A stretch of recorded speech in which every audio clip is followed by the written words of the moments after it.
Good evening. Okay, that just everybody. And welcome to my controller broke video game. What the okay, hold on. That's why I forgot you have a real shitty PS3 controller sometimes. Okay, hopefully this won't get in the way. If it does, I need to put in a different controller. Anyways, welcome to Ratchet Clank going Commando. And I see you have a detailed offline picture I should make one for. Yeah, it's pretty useful way to let people know what's going on anyways. So as we discussed yesterday, this is the stream, the game we will be streaming from now on, and this is the I also need to know how loud the audio is. It looks kinda loud actually. Hold on, let me compare that. So this is how loud I'm speaking. I should have probably made a test of this. How loud I'm speaking, and the game is being that loud, like that's loud. Okay, but I guess we'll see once we're actually in the game. How loud it is going to end up being. Anyways, so yeah, this is the first Ratchet Clank game I played. And it's the first Ratchet Clank game I owned, and maybe because a little bit of nostalgia, it is also my favorite Ratchet Clank game. I must also point out that I have not played Ratchet Clank Future: A Crack in Time, which is a lot of people's favorites. But you know, that's a different story for a different day. As of right now, this is my favorite Ratchet Clank. I think this game has my favorite soundtrack out of all the RNC games, so I'm looking forward to it. So your voice is fine. It's about on par with the music I was listening to pre-stream. Okay. The game might be a bit loud. As much as I love the music, the sound effects seem pretty overpowering. Right, let's see if we can fix it. You call this an options menu, Ratchet Clank? You call this a language selection screen, Ratchet Clank? Come on. Okay, let's turn that off. Subtitles on. And I guess we'll make the game a little bit less loud for now. Like just in general, make it less loud, and then see if the if once we're in game we have more audio options to like specifically lower the sound effects. Yeah, to specifically lower the sound effect volume, and then you know we'll see what happens after that. That's our options, and that's all the options we have. So let's not mess around too much. Just start a new game. I guess we'll just start save slot number 2, because yeah, that's the one I was using before. Okay. Let's just go ahead and go with this, and let me get some water before this really gets started. But yeah, okay. Welcome back to Behind the Hero. Tonight's heroes are the duo who recently restored peace and order to our galaxy, Ratchet and Clank. So, gentlemen, tell us about your latest incredible adventures.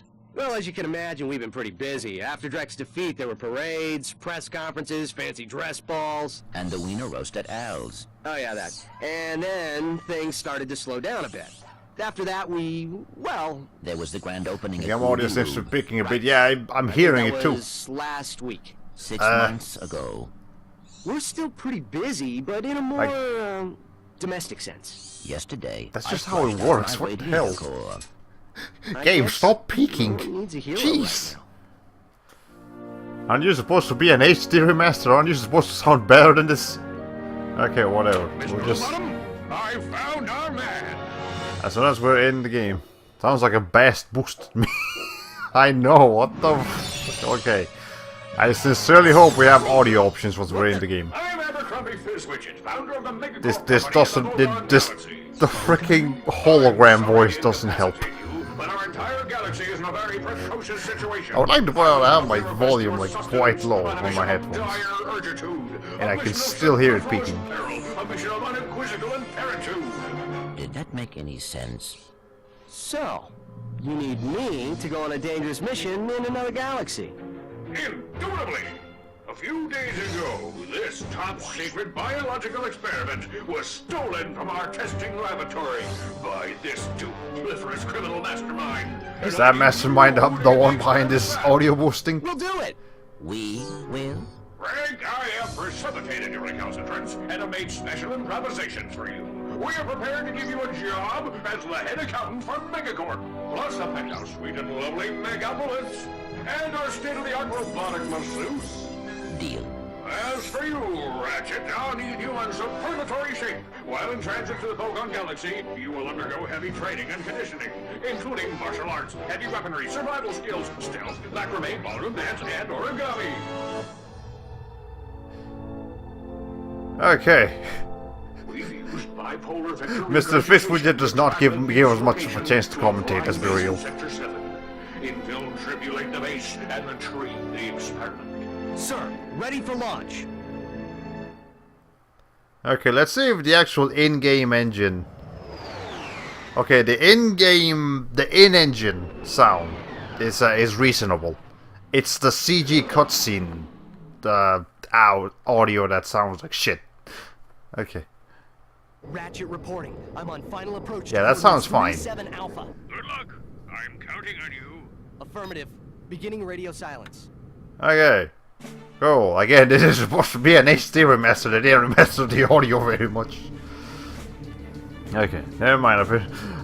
Apparently this guy just makes up words on the fly. Actually, I remember when I played this game a couple months ago. What the fuck? What? Okay, no. Controller, you need to stop freaking out. Anyways, when I played this game like a couple years ago, like replayed this game a couple of years ago, I actually went through the trouble of looking up like every word that Mr. Fishwidget says. He actually says words that are real in the dictionary, but they're just unfitting. I think he's trying to say, the gimmick with him is that he's trying to say a different word, but he'll just say a really complicated word that barely anyone knows about. So that's how it works. Okay, I think I'm the only one here who knows what a macrame is. Just wait until an explosion happens, then we'll know for sure. Explosions are loud and loud is funny. Well, it depends on the count how loud it is. And speaking of loud, let's see, do we have some sound up? Yes! Lower the shit out of that. Oh my god. Okay, we can have the music a little bit louder. Okay, maybe that was a bit much. Let's, I have a really bad controller. Hold on. Okay, let's just put a little bit higher. Okay, now the music is kind of overpowering everything. Okay. Let's see. Like that. We're spending the first like 10 minutes of our stream trying to figure out our audio. Okay. Also, alright, this controller doesn't fix itself. I'm definitely gonna need to find my other controller because holy shit. Okay. Anyways. To select weapons, hold triangle and select an icon with the left analog stick. Thank you, lady. What's your name again? The help desk lady. Okay. Anyways, controls are the same as Ratchet Clank 1, except now we have strafing, which is important. Everyone wants strafing. Strafing is great. This is like one of the few games I actually strafe in because, I don't know, it's just a thing I grew up doing and many other things. Okay. Can't hear the music. Don't worry, the music is there. It's just this particular part of the music isn't particularly loud. Okay. But I think we've... Okay, they will still keep letting me know how the audio feedback is going. You know. Okay. Let's see. You're at full health, so you don't need the nanotech. But what if I want it? But what if in the first game it was fine? Okay, you can hear it a bit. Okay, so this definitely could be better. Let's see. Okay, I guess we can pull it up a little bit. Okay, still a jump in volume between cutscenes is and this is jarring. Yeah, it's again, they didn't remaster that too much, did they now? Let me see if I missed something back here. I must have Superman ears. Maybe. Anyways, oh, I did miss something. Okay, so this is the thing with me and Ratchet & Clank games. I am, like, insane about trying to get, like, every little, bolt. Ever. All of them. I need them. I want them. I'm a lifeblood, basically. And, I attempt to just go back and break items that I missed. So, you know, you'll see me backtracking a lot, just for trying to pick up items. Okay, missed the box. Okay, okay, maybe not that much. Maybe once we have more mobility, we'll consider it. Also, this is the grid. We saw this weapon yesterday in the trailer I showed. Does just fine. Okay. You missed a box. That's okay. This is not a. What's the name of it? Crash Bandicoot. We will not have that box going back to us and breaking our skull. Or at least I should hope not. Okay. Anyways, here's some pro tips. This weapon is automatic. You can just hold down the button, but I believe for some reason the damage actually starts lowering.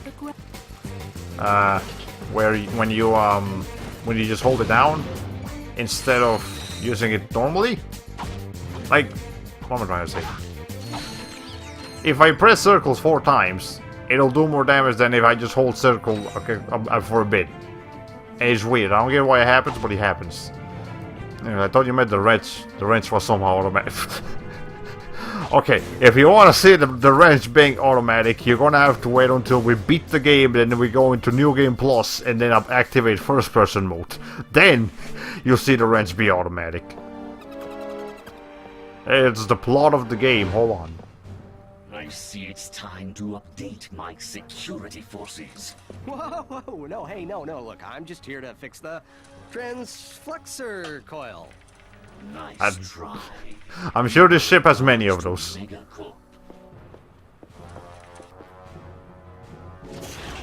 Finish him. Mid-2000s comedy.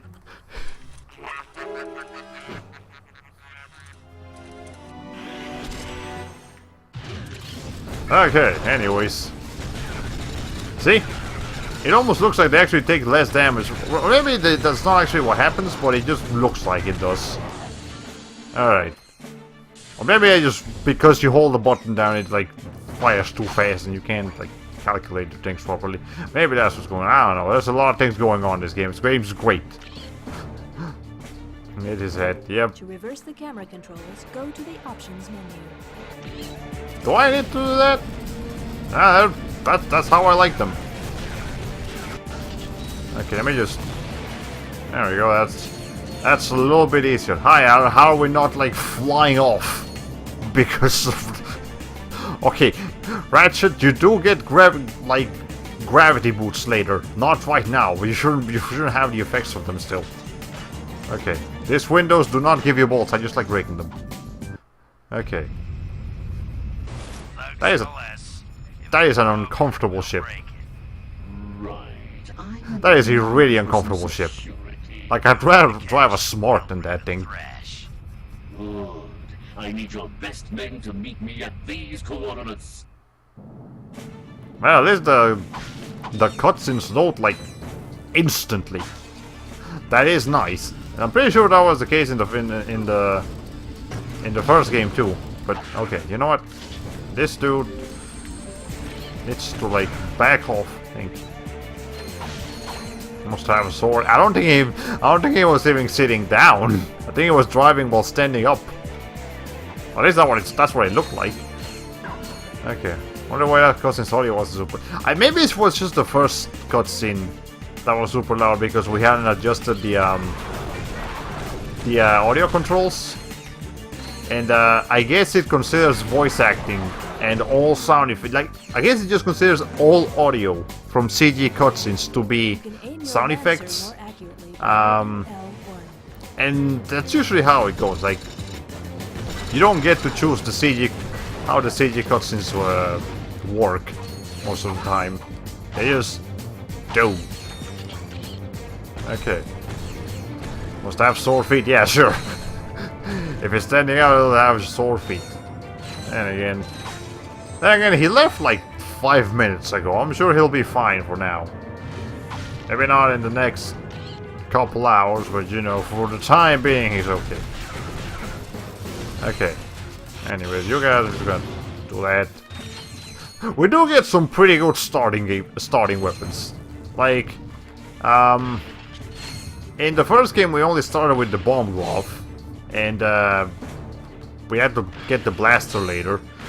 This game's equivalent of it, the Lancer and the gravity bomb. We start off with them, and you've got direct damage and you've got area of effect damage. This is all you need. Obviously, there's many more weapons to get, and we will get them. Okay, I need to point out right now, we are going to beat this game almost 100%.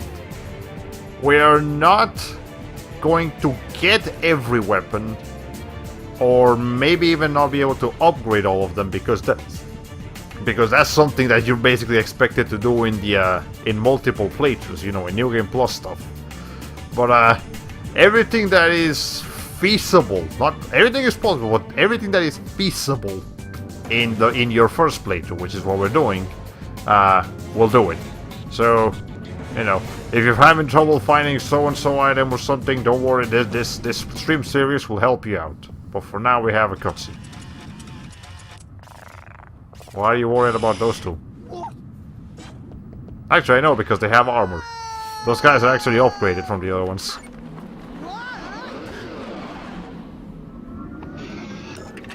And that's the intro stage.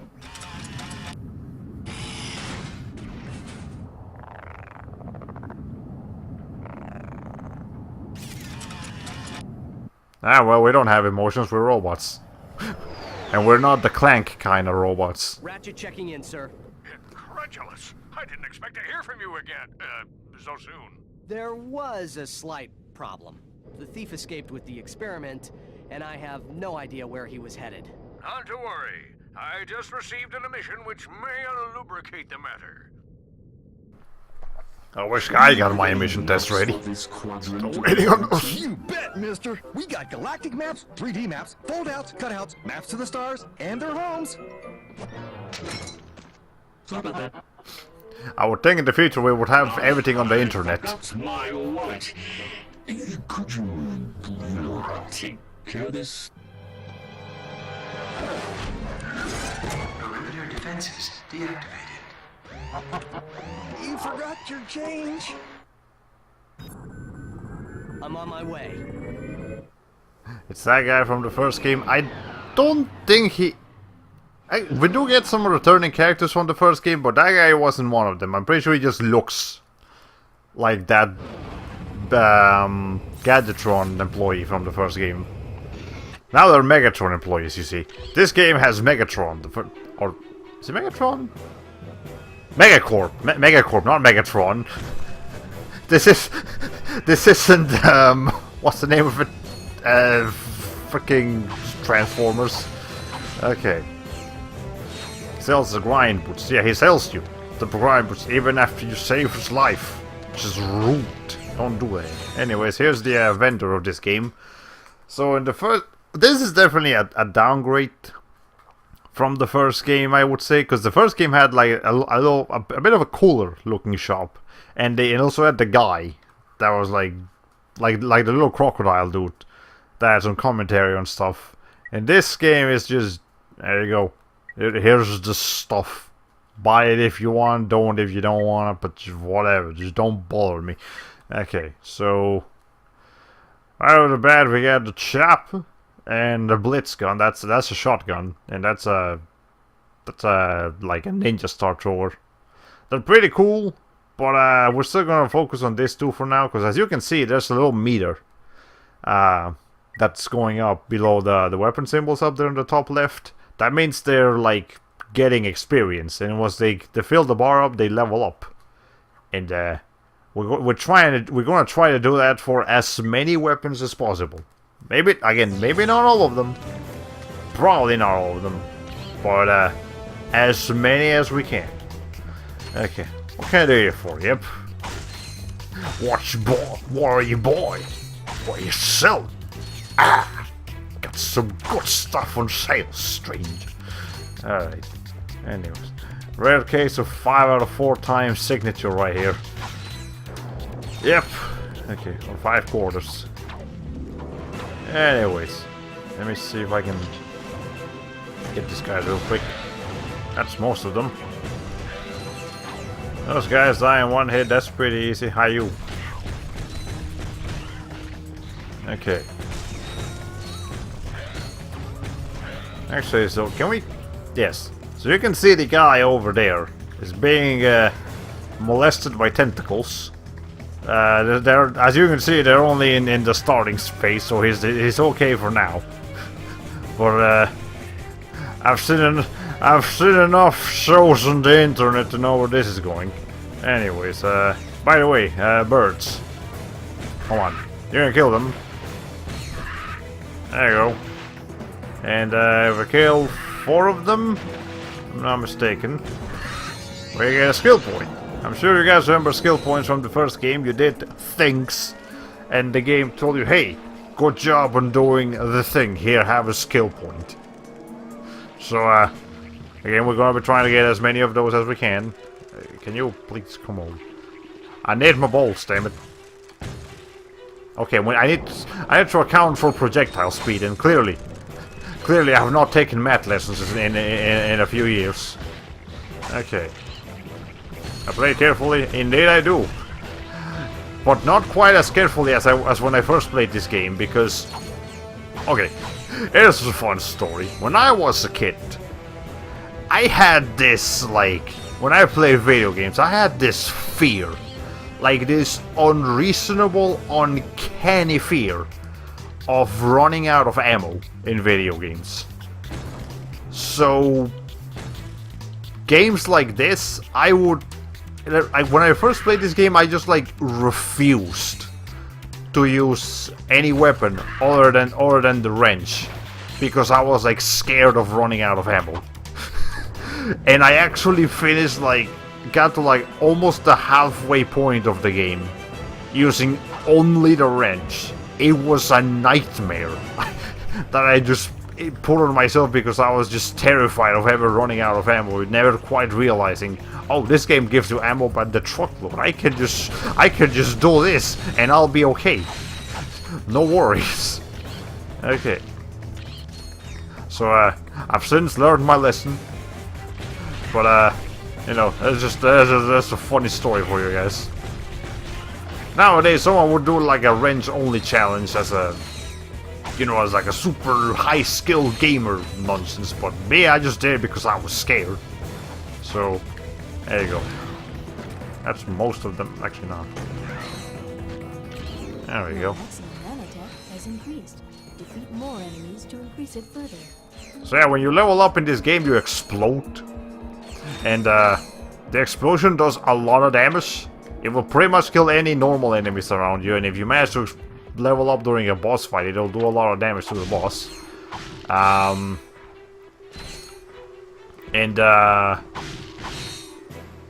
you know, stuff also. Okay. I've played this game enough to know that... There it is! See?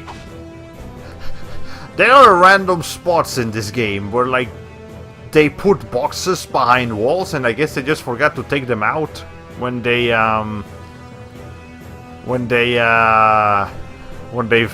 imported the game. So there's just some random boxes hiding behind walls here and there, and I know of a few of them. But yeah, so there's some trivia for you. We're used to Resident Evil levels of ammo. So I didn't play Resident Evil for quite a while, until I was like a little bit older, when that fear of running out of ammo finally grew out of me.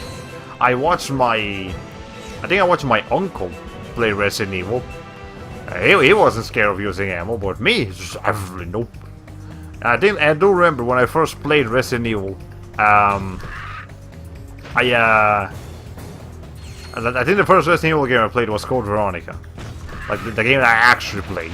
And yes, I did try to use the knife only for a little bit before I realized, okay, no, hold on, I can use the gun. It's okay.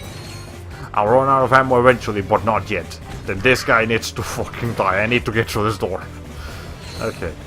Anyways, these guys, good method of transportation, and of course we can get to quite a few places. Also, Ratchet is always smiling.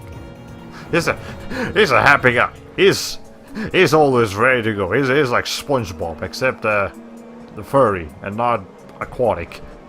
So, you know, speaking of aquatic, if you were wondering where the title of this stream comes from, here's the first part of the stream title, the Swampert part, because the first official level of this game is a swamp.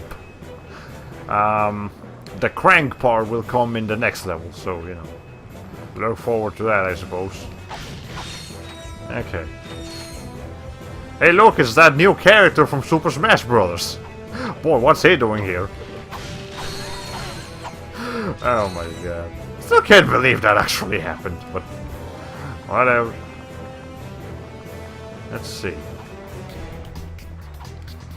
So if you want to get to the end of this, you just gotta keep jumping on more and more of these until you eventually reach the end. But if you stay on some of them, they take you to some extra areas that have boxes and stuff on them. Okay. But anyway, you know Swampert is the name of a Pokemon. Yes, I know who Swampert is. Don't worry. I mean, I guess these guys kind of look like they could be a very fucked up version of Swampert. Not even, but you know. Let's just see where this goes. I believe we get yes. Okay, this is a perfect opportunity. I'm gonna need you guys to bunch. Oh, that's right. This game does. Okay, so I know we're surrounded by enemies right now, but you can see that some of them don't actually care to attack us, because I believe maybe that would have been too difficult. So they actually programmed this game so even when there's a bunch of enemies on screen, only a couple of them will try to attack you. So, you know, that's one way of lowering the difficulty. You know, it surrounds you with enemies, but not every enemy is aggro all at once. They become aggro as you keep lowering their numbers. So hey, that's kind of cool. Okay. Anyways. More like Lapras and Krabby. Snailby. How it works. Okay. Anyways. Let's see. Well, if we're comparing like Ratchet and Clank enemies to Pokemon, there's gonna be a lot of Steel type Pokemon because a lot of Ratchet and Clank enemies are robots. And I don't think we're gonna be seeing any robots right here, but we did see robots only in the previous stage. Alright. And here we have the guy that I'm not sure how he made it here, but you know, he made it. Welcome, welcome. If everyone could take their seats, we can proceed with today's demonstration. You have no seats. First, I'll need a volunteer. Anyone? Excellent. Your name, sir? Ratchet. His name is quite Ratchet. That's a term that I've heard by people. There you have it. The Megacorp tractor beam in action. Let's give it up for our volunteer. Sir, how about taking advantage of our show special? Your mouth's kind of weird. Like, your lips don't work properly, Mr. Man, but you know what, that's fine. This appeals to that. So anyways, you definitely want to have some money on you. You don't want to blow it all on weapons and ammo at once. Because, you know, key items and gadgets that you need to proceed the game with will cost you money, and you gotta make sure you have enough money for that. That said, generally speaking, once you reach an area that requires you to pay for an item, that area will have a shortcut available.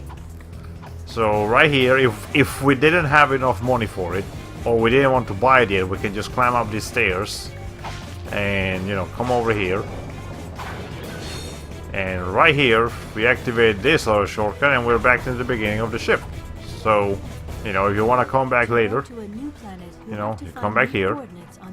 You know, every level pretty much has this. And I'm pretty sure the first game did that too. But, you know, you just go back to areas. Now over there we have a platinum bolt. As you may remember, the first game had gold bolts. This game has platinum bolts. They work pretty much the same. So there's going to be like a hidden collectible that we're going to be collecting. So, yay. Streaming for 31 minutes and we're about halfway through the first level. So yeah, that's pretty reasonable. I think we're going to be looking at about 3 to 4 stages completed per day. Maybe that number will go down to 2 to 3 as the game progresses and the stages get a little bit harder and a little bit longer, but you know. I never heard the term Ratchet applied to people before moving to Georgia. It's a very ghetto term, and Georgia undoubtedly has a few ghetto neighborhoods. Anyways, give me a tractor beam. Thank you, sir. You won't be disappointed. Yes, I get to progress through the game. I won't be disappointed indeed. So now that we have this, the shortcut is gone. So now our only way to get back up there is by using the thing we just got. And we're gonna see that a lot. Game design. It's important in games. Anyways. Here's our first platinum bolt. I'm pretty sure they're called platinum bolts. Yes, platinum bolts. There are, I think, 40 of them total. So I think the first game had about 40 as well, so I guess that's just a consistent number. Now, I have not played Ratchet and Clank Up Your Arsenal in a really long time. So I don't remember how many, like, Super Bowls or whatever the hell they're called that game has. And I'm tempted to not play it again until we stream it. So I guess that'll be you know, a unique new, not unique, but you know, like it'll almost be like a semi-blind playthrough from just not having played the game in such a long time. So, you know, that'll be cool. Okay. Alright, so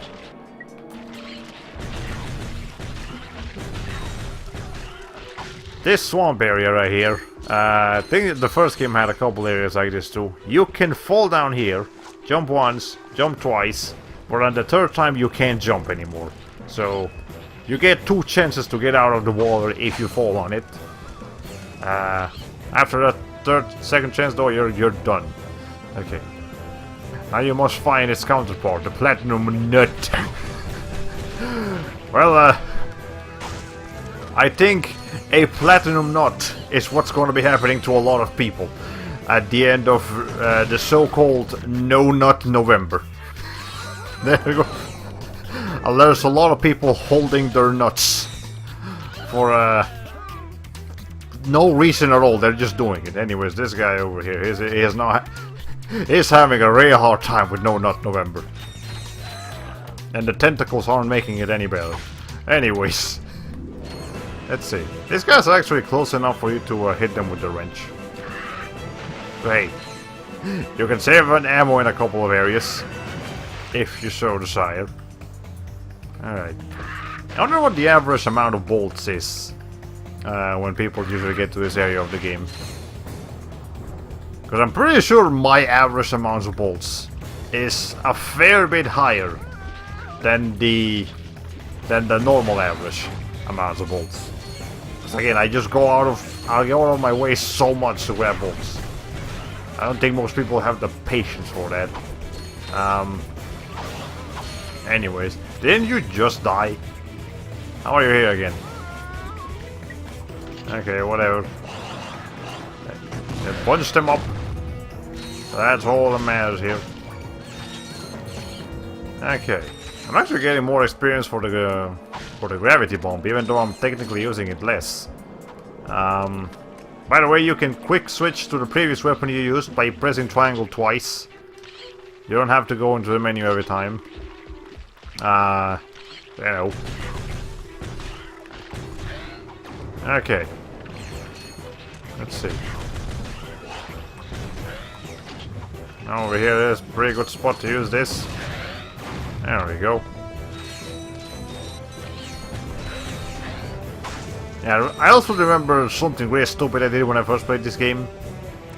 I think I started actually using weapons instead of just the wrench when I found out that you could upgrade them. And, Jesus Christ. Anyways, yeah, when I found out that you could actually upgrade weapons when I started using them. And then I got so hell-bent on upgrading only one weapon at a time that I remember playing this game by using only one weapon at a time, regardless of the situation.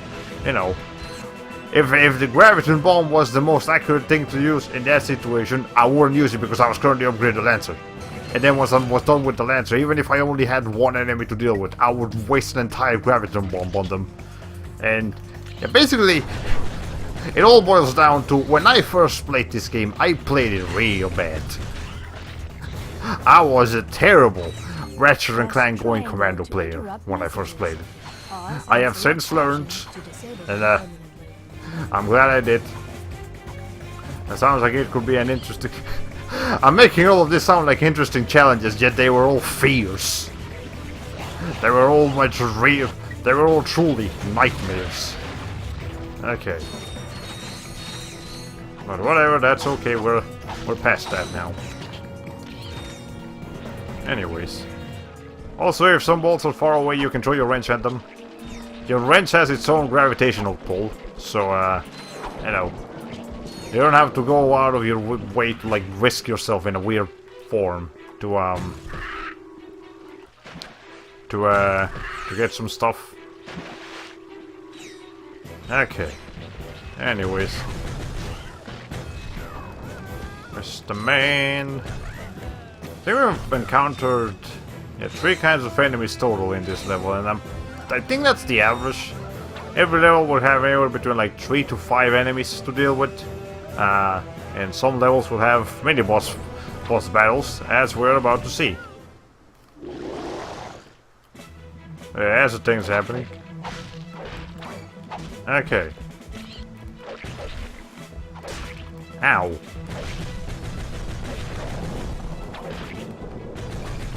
Well, a good thing we have plenty of ammo here.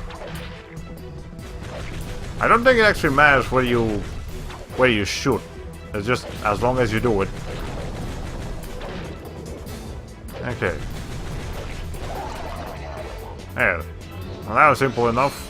We exploded thanks to it. Okay, what's up? Hello, welcome to the stream. Hope you enjoy your stay. We started not too long ago, about 40 minutes ago. We're in the first real level. We cleared the tutorial level, but now we're in the first real level, and we're almost at the end of this level too. Actually, we got like one more area to go through here, and then we're done. But and nonetheless, hope you enjoy the stay here. We usually stream for around 3 hours in this channel. Maybe 2.5, maybe a little bit more than 3, you know, kind of just depends on what's going on in the game. So, we'll be here for a little bit longer. Does that song only play around that mini-boss? I know it's a lot longer than that. The dynamo activates machinery. Press circle to use the dynamo to zap that activator. Thank you, help desk lady. I think that song does indeed only play with that mini-boss, but we will encounter that mini-boss again. Later. Not right now, but at a later point in time when we can when we have a few more items to revisit previously visited planets, we'll be finding that thing again, and that fight will be a little bit longer. So You know, that's where the rest of the track comes from. So anyways, here's the dynamo. This particular things get activated by the dynamo. For a map, press select or R3. Okay, well here we go. Here's some map. Here's a giant ass question mark. That means we gotta go there to figure out what's going on. It also tells you where your ship is and where the nearest, or where the vendors are. And once we get a certain item, it'll also tell us about other things. But right now we don't have that item. So anyways, wherever you see this thing, you can activate the dynamo, and it activates like a hologram platform, which actually works as a platform, even though it's technically not physical. Like, my best guess is that that platform is made of plasma. And that just don't work. Anyways. The song is like 4 minutes long. That guy's just not having a good day, man. Still alive, but he's having a bad time. Anyways, I'm pretty sure this is another spot. Hold on. Yeah, there's another spot of some conspicuously hidden boxes. Again, I don't know what prompted this, but it just happens. Anyways, this costumes, you can break them. And if you break all of them, you get a skill point. So that's what we're gonna do. I'm getting nostalgic vibes. Have you shown me this game in person before? Yes, when you told me that like your dad gave you a PS2 or something, and this is one of the games that it came with. I'm pretty sure you and I played this back when you were still here in Georgia. So. That's what you probably remember things. Okay. Let's see. Well, okay, yeah, you own this. You have. You could play this alongside me if you so wanted. Okay, why can I not? I'm shooting at it. Hitboxes. Okay. Anyways. Come on. There you go. Okay, we got one more to break. Let's see if we can snipe that from here. This is dumb. Okay. Yeah, thank you. For some reason I didn't recognize the first level, so that's what was throwing me off. It's a fairly generic looking first level. I mean, like, it's a cool first level, but it's also kind of normal looking. So that's probably why. Okay. Anyways, this would be excellent music for the classic Garry's Mod video. Oh yeah, this is meme-worthy music. Definitely take a look at that if you get the chance. This seems like a good spot for the good old gravity bomb, for which you need the enemies to gravitate towards you. Which is a little bit difficult thanks to the mechanic I explained earlier. Hold on. Okay, I killed 3 of them. That'll do. You. Okay, let's see. Still have a couple of things here. And also don't forget, or at least keep in mind, and the plans were dead.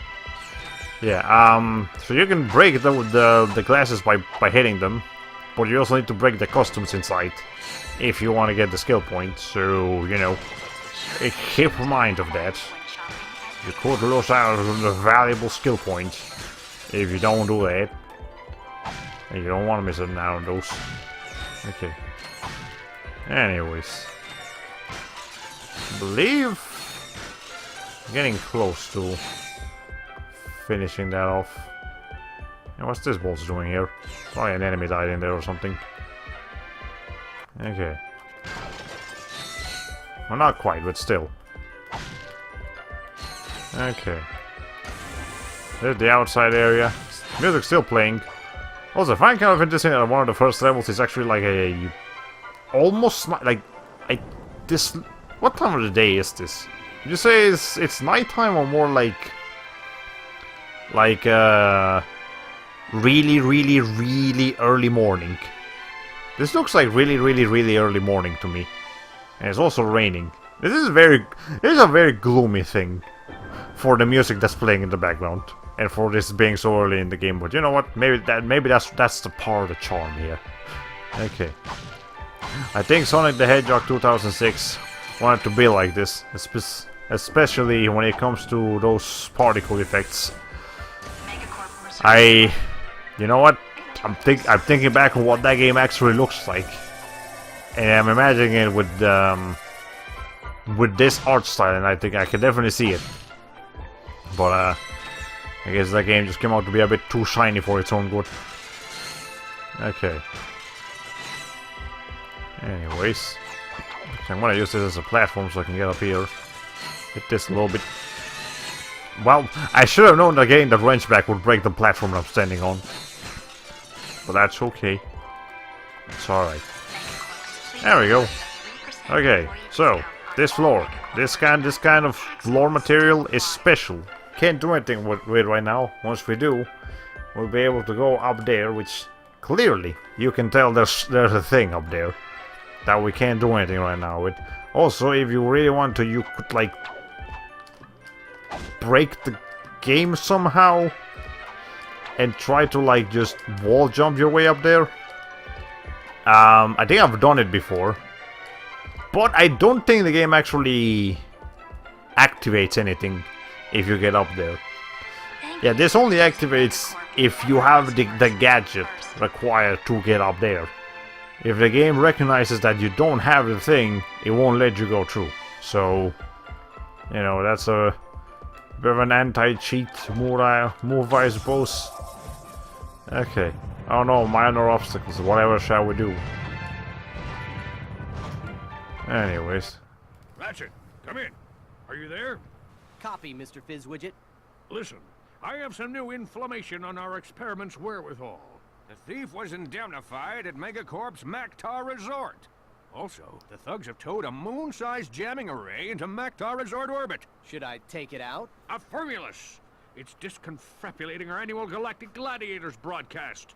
See for yourself. I have to question why there's just a TV here that he can broadcast into. Enough, hero enough, insane enough to step into the ring with two of the fiercest warriors in the galaxy? If you answered yes, you're a big, fat liar. But that's okay, because Megacorp is bringing Galactic Gladiators into your home for a special Mega View event. This is extreme. First, it's survival of the fittest in our bio competition.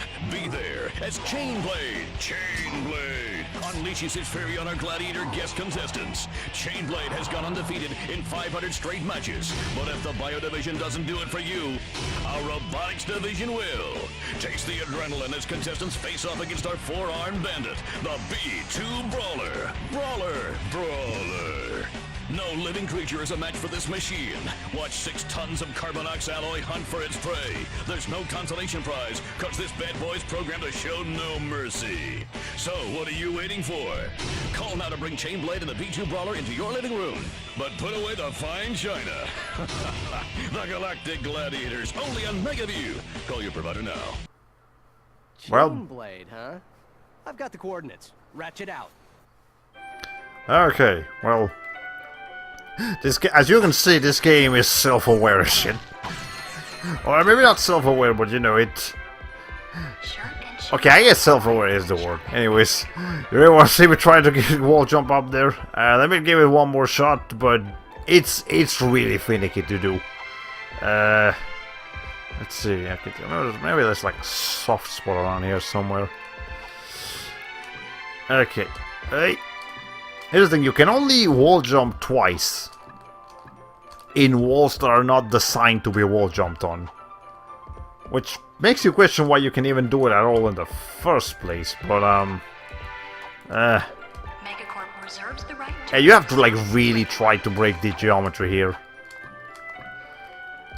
Yeah, like you can almost make it, but it's just not quite. Man, I'm sorry, but it's just too... It's too finicky. I'm sure someone in YouTube has done it by now. You can never look that up. This guy and his words, I swear. It's like that Big Hill Hell's Adventure advert. Yeah, it feels like that, except,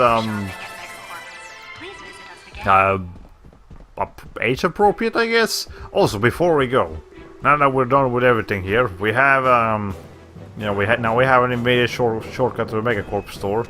If you want to go back there and like do something, But the other thing is that now this guy's here. So before he wasn't, but now we got some transportation, and it will take us to a special area where we will do things in that special area. Okay. And also, since we're here, I guess we might as well try to shoot this guy's down. Damn, I almost hit that. Okay, whatever. Hey, can you guys like come here? Come on, I need a family photo, real quick. Everyone, hey Gary, get over here, Gary. I know you're like the shy one of the family, but I'm gonna need you to just please come over here. Okay, I hit the wrong spot. You know what? That's okay. There we go. That's going on. Thank you, Gary. Your contributions are mostly appreciated. All right.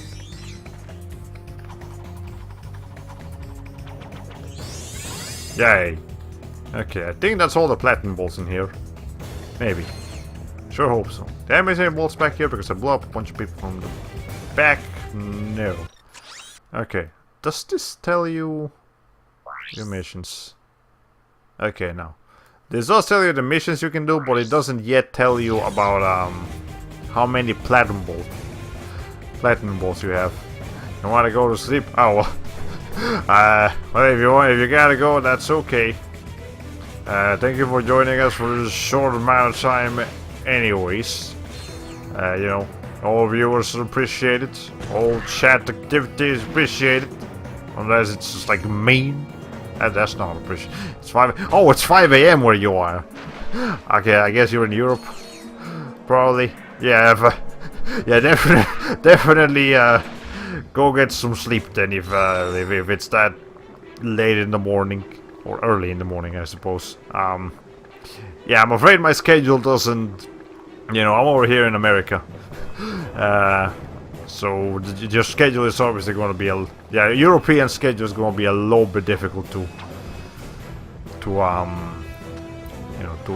maneuver around. But again, I appreciate you even taking the time to check my stream out in the first place. Have a good night of whatever amount of time you have left to sleep. And thank you for joining us. Let's see. Now, we can go into the max resource of the max nebula. We should go there, find a way for the Thuxtral jamming array and the arena battle. I usually do this first, and then this. I think I'm actually going to do it backwards this time, though. Because, yeah, the planet that we unlock 2 planets. And the planet that we unlock from this one is the one that you should do first, rather than this one. So, you know. Actually, it does tell you the platinum balls. Ask yourself, are you No. enough? I keep pressing circle to back out when I forget it's triangle. This era of games, just triangle instead of circle. Anyways, I'm speedrunning this game, so I'm very interested to watch a casual playthrough too. Yeah, we don't speedrun games in this channel. We just play games for fun. Even when it's serious games like freaking Xenosaga, we play them for fun. Try to mess around as much as possible. Hello. Meanwhile, in Minneapolis, robots giving each other flowers, because apparently they like that. Yes. May I help you? Okay, the subtitles do not line up. I said. Why are you taking a... You know what? Maybe he's waterproof. I'm not sure why he would do it anyways, but anyways. Here we got the whoop-ass nebula. Nebula, I mean. We never get to come here ever. We didn't select this level. We didn't choose the level chose us. Yeah, this is just a tutorial for the ship segments, and it's actually kind of difficult. This is because you don't actually have any ship upgrades yet, and again, once we're done with this level, we actually don't get to come back here ever. So it's you know, it's kind of weird. but you know, it's cool. This is what the dogfighting is like in this game. If you've never seen it, in the first game, as you remember, there was a couple of planets that had dogfighting missions. But in this game, you actually have your own dogfighting ship. So there's a few levels, a few planets that are just dogfighting, and they're pretty cool. I mean, definitely not my favorite part of the game, but I like them. They're nice. There's another enemy ship around here somewhere. There it is, right there. And Veritanium, that's like space currency. We got another wave coming. Okay. Anyways, let's see. But yeah, Raritanium, you can get it from defeating enemies and also from destroyable objects in the environment. If we want to get every upgrade for the ship, which there are plenty of, we will need a lot of Raritanium. I have not been using my missiles too much. I should probably be using them a bit more often. Okay, also. Square is to boost. You hold it down and you boost for as long as you want. However, if you just press it continuously, you actually are able to move at the same speed as if you were boosting without consuming fuel. So, considering there are actually races in this game, use this. Trust me. This is how you move around in the ship. You just press square continuously. You don't hold it down. You don't want to waste all the fuel. You just press it like this, and you'll be moving equally as fast without losing your fuel. So anyways, there's some pro Ratchet Clank going Commando tips for you. Use the boost to get through. In other words, yes. Okay. Anyways, we got one more guy. We gotta use a missile for him. Where are you? Hold on. Boom. Enemy fighters defeated. Proceeding to the Maktar Nebula. And again, we will never be back here again. Let me just blow myself up. Yay! Oh, damn it. Okay. I remember this place reminded me of Star Fox when I played it. Yeah, big difference is how you can fly straight up and down and all around. And you can also straighten your ship, which I'm not sure any other game does that, but you can get really disoriented in those dogfights, so I'm very glad they added that option. I'm sure that's something that they added once they did some playtesting. I would have never thought of adding a straightened ship option beforehand, like if I was a game developer, but then after actually playing it and saying, oh, hold on, there's something missing here. See? That's the importance of playtesting. Activision, Ubisoft, Electronic Arts. You gotta playtest your games. You'll learn some valuable knowledge of that. And also, when you get a playtester, make sure you pay them accordingly. Electronic Arts, Ubisoft, Activision, Take-Two, you know. It's nice when people get compensated for their hard work. It's legal to compensate people for their hard work too. Okay, anyways, I guess now we have enough money to afford the chopper, so let's go ahead and get in the chopper. But as you may remember, the first game also had like quick little animations when you got a weapon. This game doesn't. Like this game is like this shop system in this game is quicker. It's you know, it's technically cleaner and more efficient. But it's not as, it doesn't have quite as much personality. It's not a school. So, you know, you take some, you lose some. Anyways, here's a guy. Well, he blew up. Alright, yeah, that guy, you can just knock him back into the explosives and he'll die instantly. But that's a rare occurrence. It won't happen every time. Okay. So have you heard of Starlink Battle for Atlas featuring Star Fox from the Fox May Fly series? Yes, I have definitely heard a couple of. Alright, this one's unbreakable. I don't think it was unbreakable on the PS2 version. But in this game it's unbreakable, I suppose, for some fucking reason. Anyways, the blaster has a limit to how far it'll go. You can see it explodes kind of early. The chopper, however, does not. But things seem to not have collision in this game, so that's going to be a problem. Does this have collision? Please tell me you have collision.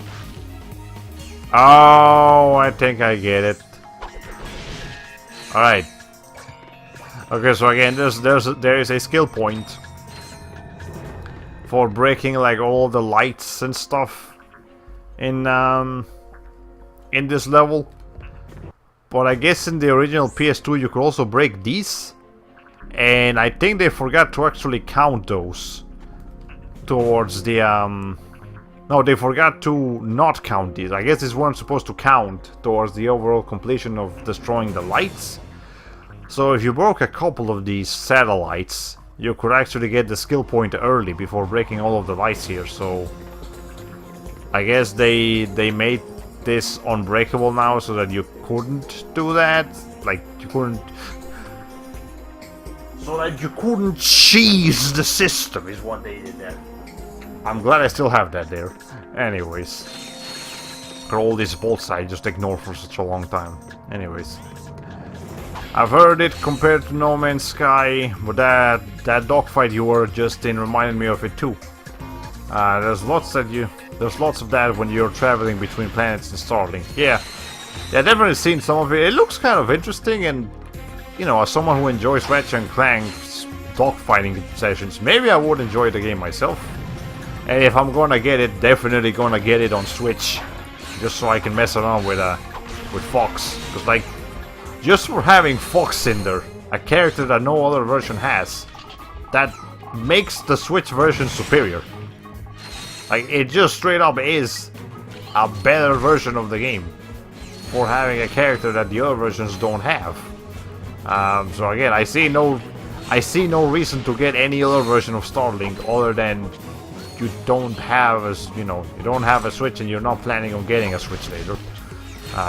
Like, it's not like it would have been cool if the PlayStation version had Ratchet, you know, just like the Nintendo Switch version had Fox, and if the Xbox version had like Master Chief, because those would have been cool things to do for, you know, to differentiate each version, and maybe even like the PC Steam version could have like Gordon Freeman or whatever.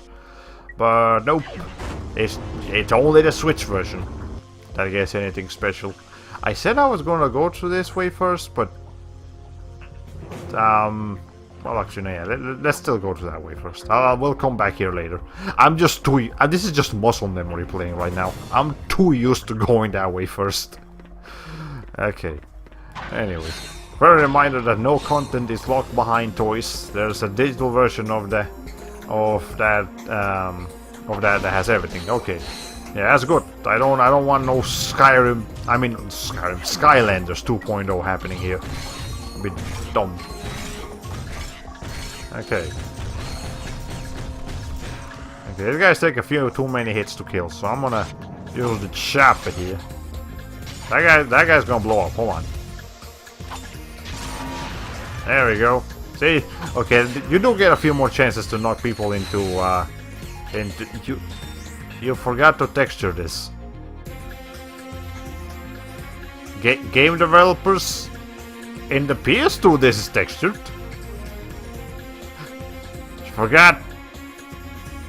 You forgot to texture the loot box machine. Whatever, this still works. Yeah, that was perfectly textured on PS2. They just fucked it up here. Alright, anyways, we actually have to gamble for a little bit here if we want to get another skill point. Yeah, the HD remaster of the Ratchet Clank games have a few issues here and there. I'm not even gonna pretend like that's not a problem. No, it definitely is a problem. Okay. Anyways, but yeah, there is a... You see the bar? Hold on. The bar symbol right there? if we get 3 of them, we get like a jackpot that gives us a very good amount of money and a skill point. So we have to keep playing until we get one of those. Otherwise we can just make some cash. So we're doing that. Okay, let me just play around with these.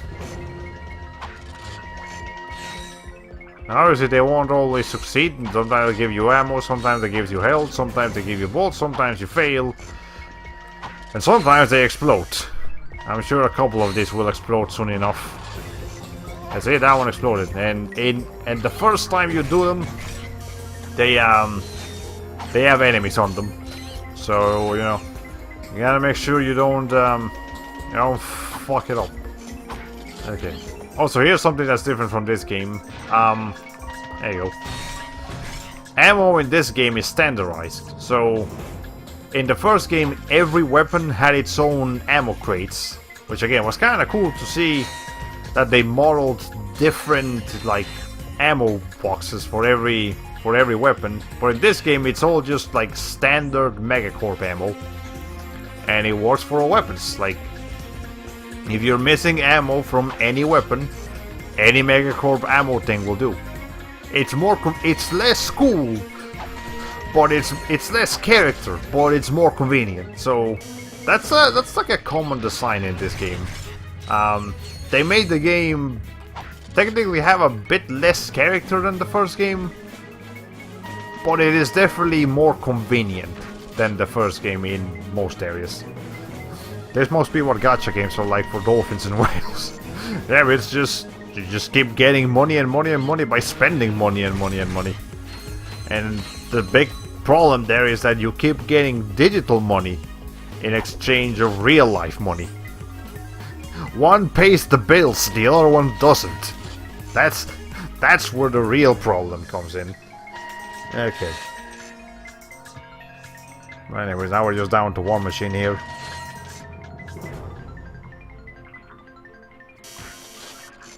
Eventually I'll get a bar. Or an explosion. Okay. Anyways. That's okay, there's more slots machines to go to. I'm pretty sure that if you go to every slot machine in the level, you will get the skill point eventually. Okay.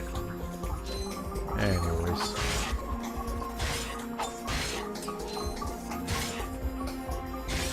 There we go. Actually, I'm gonna keep using this for these enemies over here. It is a pretty useful weapon. Hold on.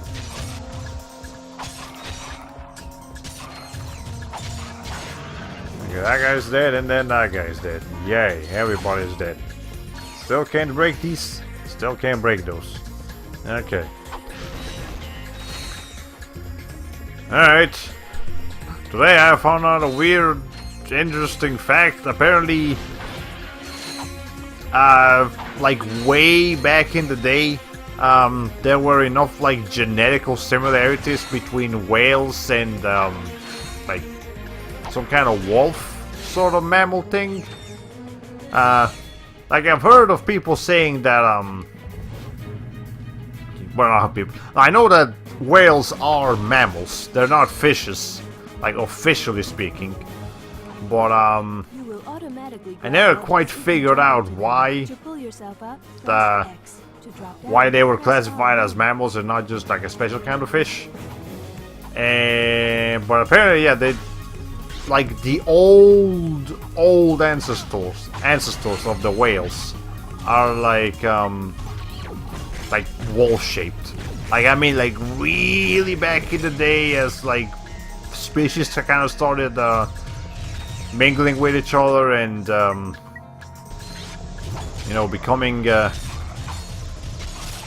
bit more what's the word for it? You know, they eventually evolved into like water creatures. But you know, at first whales were like wolf-like, I suppose. But you know, there's some there's some interesting trivia for you. Also, we can keep finding these guys, or we can just blow up the ship if we wanted to. Actually, I'm not. It's it. The zombie will actually keep trying to hit it, and I guess I'm just gonna do that real quick just to show it off. Yeah, you can kill the guys, or you can just shoot the source. Whichever one you want to do. I'm just gonna do it for the sake of showcasing it, but I would actually like to keep finding. Well, okay, I guess we'll kill one. Yeah, I'll kill at least one more of them. There we go. Let's see. I think that's the last guy. Yeah, that's the last guy that the ship can input, anyways. So let's see if we can start blowing it up a bit more efficiently. Again, I know you can blow this. There it is. Now it doesn't drop any bolts, however, so it's you can just do that if you don't feel like fighting these guys anymore. Okay. Anyways, let's see if I can aim this pretty well. There it is. Let's see. Jump between walls by jumping toward a wall and pressing X again as you hit it. So there's the official spot where you can do that. Also, here's some. Normally we wouldn't be able to get. Never mind, we can. I thought you needed a platform to be able to get up there. Never mind, you can just jump here. Okay. Anyways, everybody is dead is the new Smash meme, except Kirby, officially speaking.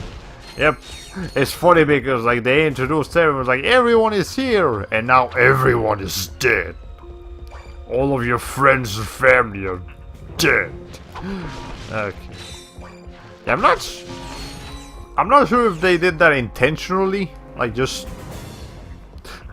like they thought that the cartoony graphics and you know, funny animations would like not highlight the fact that characters were still fucking dying everywhere. Like, I remember still one of the most memorable moments of the recent Nintendo Directs is the Grim Reaper just straight up murdering Luigi.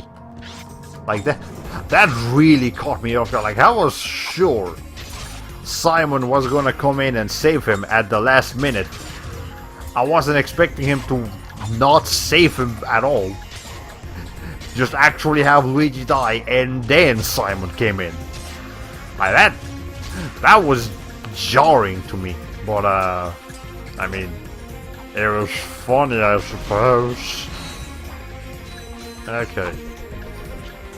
Anyways, saw another Waluigi comic today.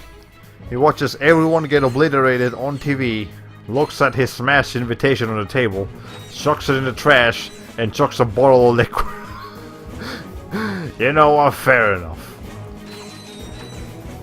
I think that at this rate, unless they do a real surprise by putting him as a DLC character later, the only way we're gonna see Waluigi being playable on the new Smash, specifically on Smash Ultimate, is if someone makes like a mod to be able to play as the assist trophies themselves, which would be kind of cool, actually.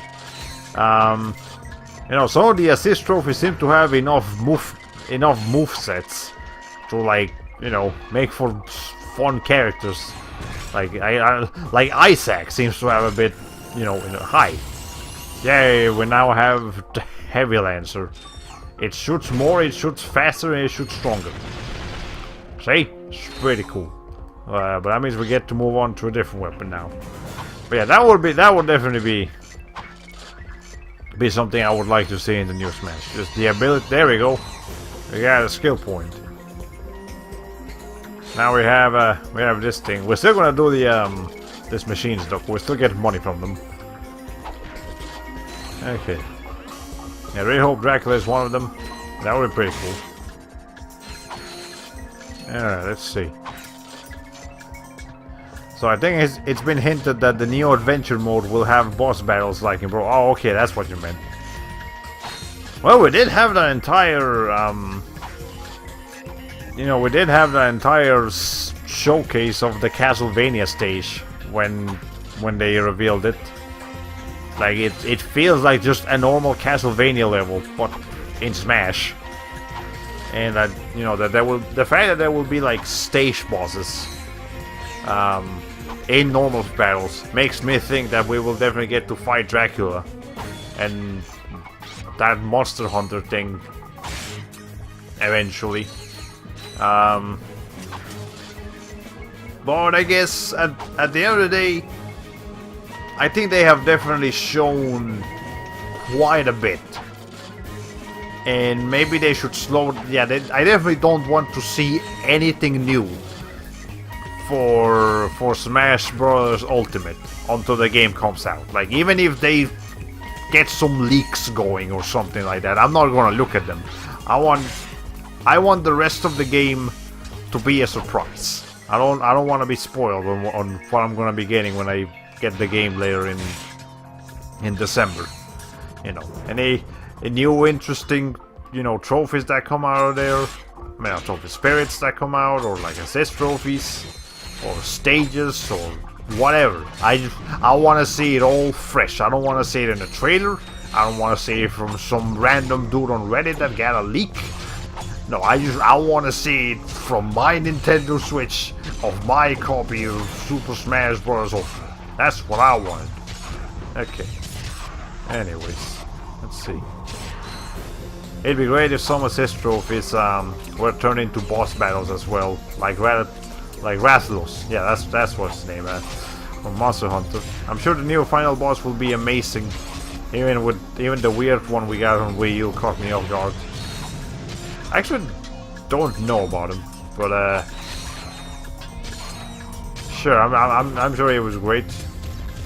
I know people like say that Taboo was like a really hard, weird boss that they weren't expecting from Brawl, and I think I've only seen that Taboo boss battle like once on YouTube somewhere. I don't remember who did it or why, but I just saw it like once, and that's it.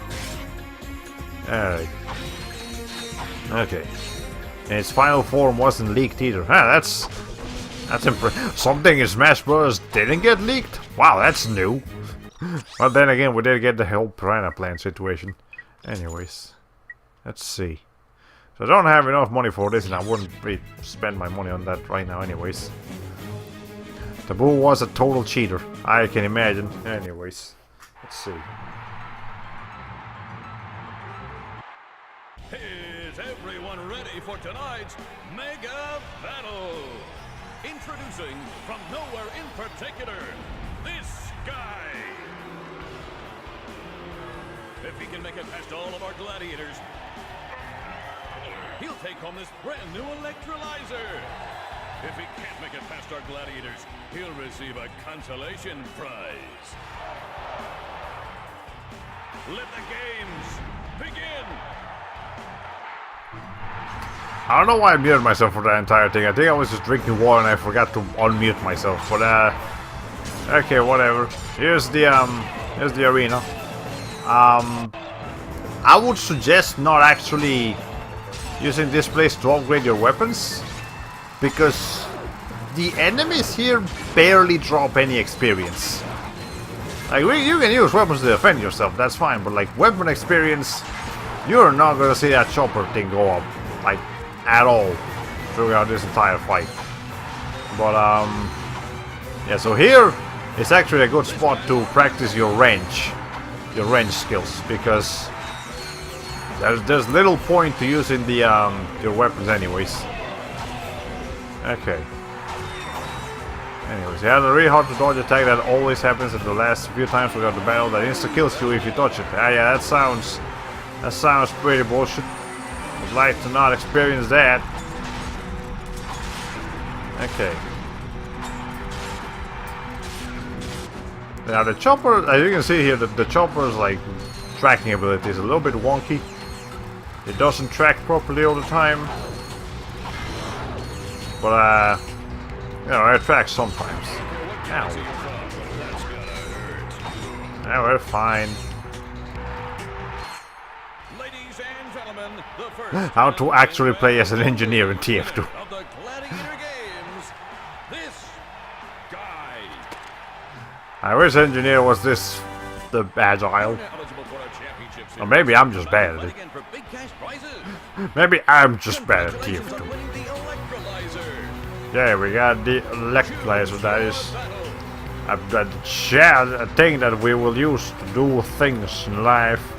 Anyways, hazard challenge. Watch your step. Sure.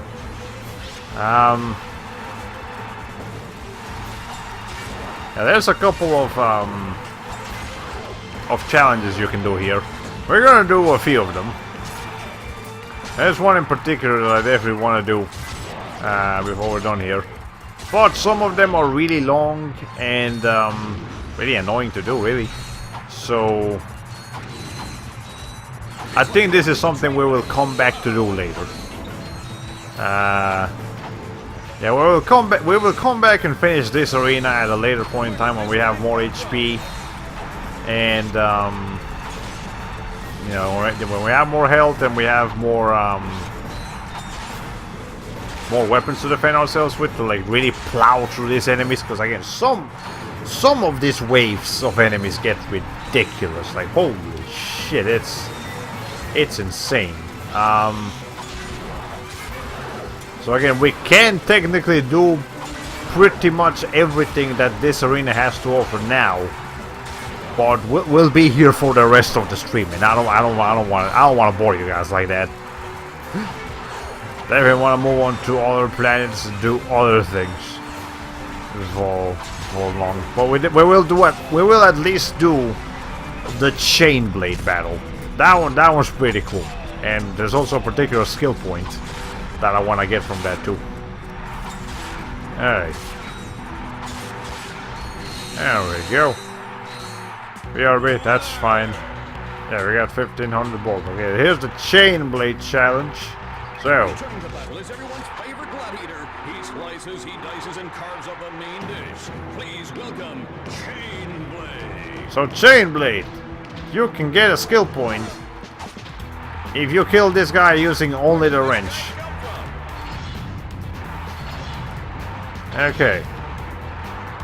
Now it's definitely going to be a little bit difficult to do that.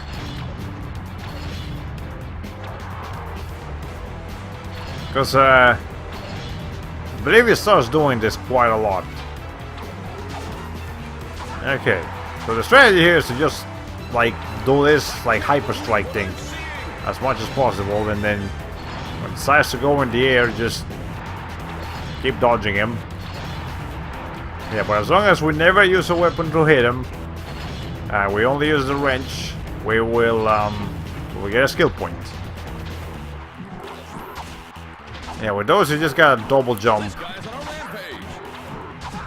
to make sure you don't get hit by them. Okay, I don't think we've taken any damage yet. Chain Blade's not particularly difficult. And you know, fair enough, he's a very early game boss. It's not even, you don't even have to fight him, we just can't fight him. And we also saw that Ratchet actually showed interest in fighting him. There we go. By this smiley ass bastard. There we go. We have, he only drops 11 bolts, by the way. Jeez. Anyways, 30 enemies in 30 seconds. Yeah, that's going a bit far. See you later. We are done here. Okay. Now let me use the electrolyzer that we just got to hack into the system, hack into the main data frame and see what's going on with that. So in here you just gotta flip the connectors. You can use circle as it says up there, or you can use X or square or whatever.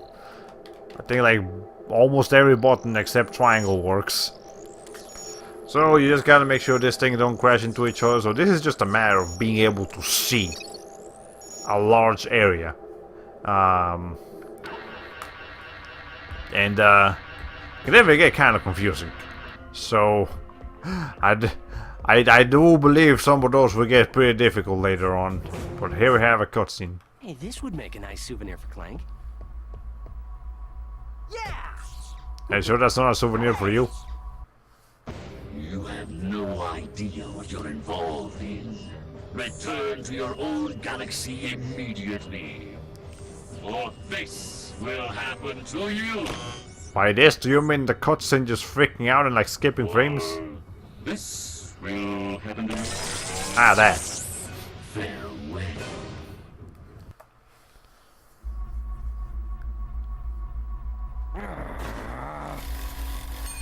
Oh. I'm pretty sure every cutscene in this game has a joke. Somewhere. There's not a single cutscene in this game that doesn't try to joke around at least once. But, you know, it's fine. Oh, man. Fucked it up. Okay, that's fine. I think the key here is to just look at the center of the screen. And, like, try to visualize as much as possible. When something is getting close. And, you know, there's none of these connector thingies on the corners. For the most part. So, you know, as you keep a focus on the center, you'll see the lights going towards them. Later for more battles. But yeah, just still, that is a pretty difficult challenge to do. Can't blame you if you lose a bit, but that's okay. Actually, I think we might still have forgotten to break something in order to get the skill points, but we will check later, I suppose. Ew. This guy, you can see he actually got the tractor beam symbol in the middle of his stomach or whatever.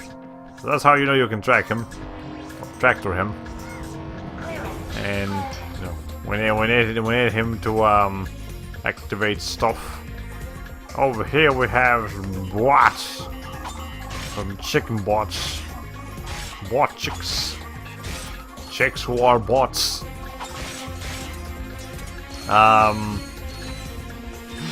You know, it's funny because like I'm pretty sure a lot of my Tumblr subscribers, followers specifically, are not actually people. It definitely feels like a lot of my Tumblr followers are bots.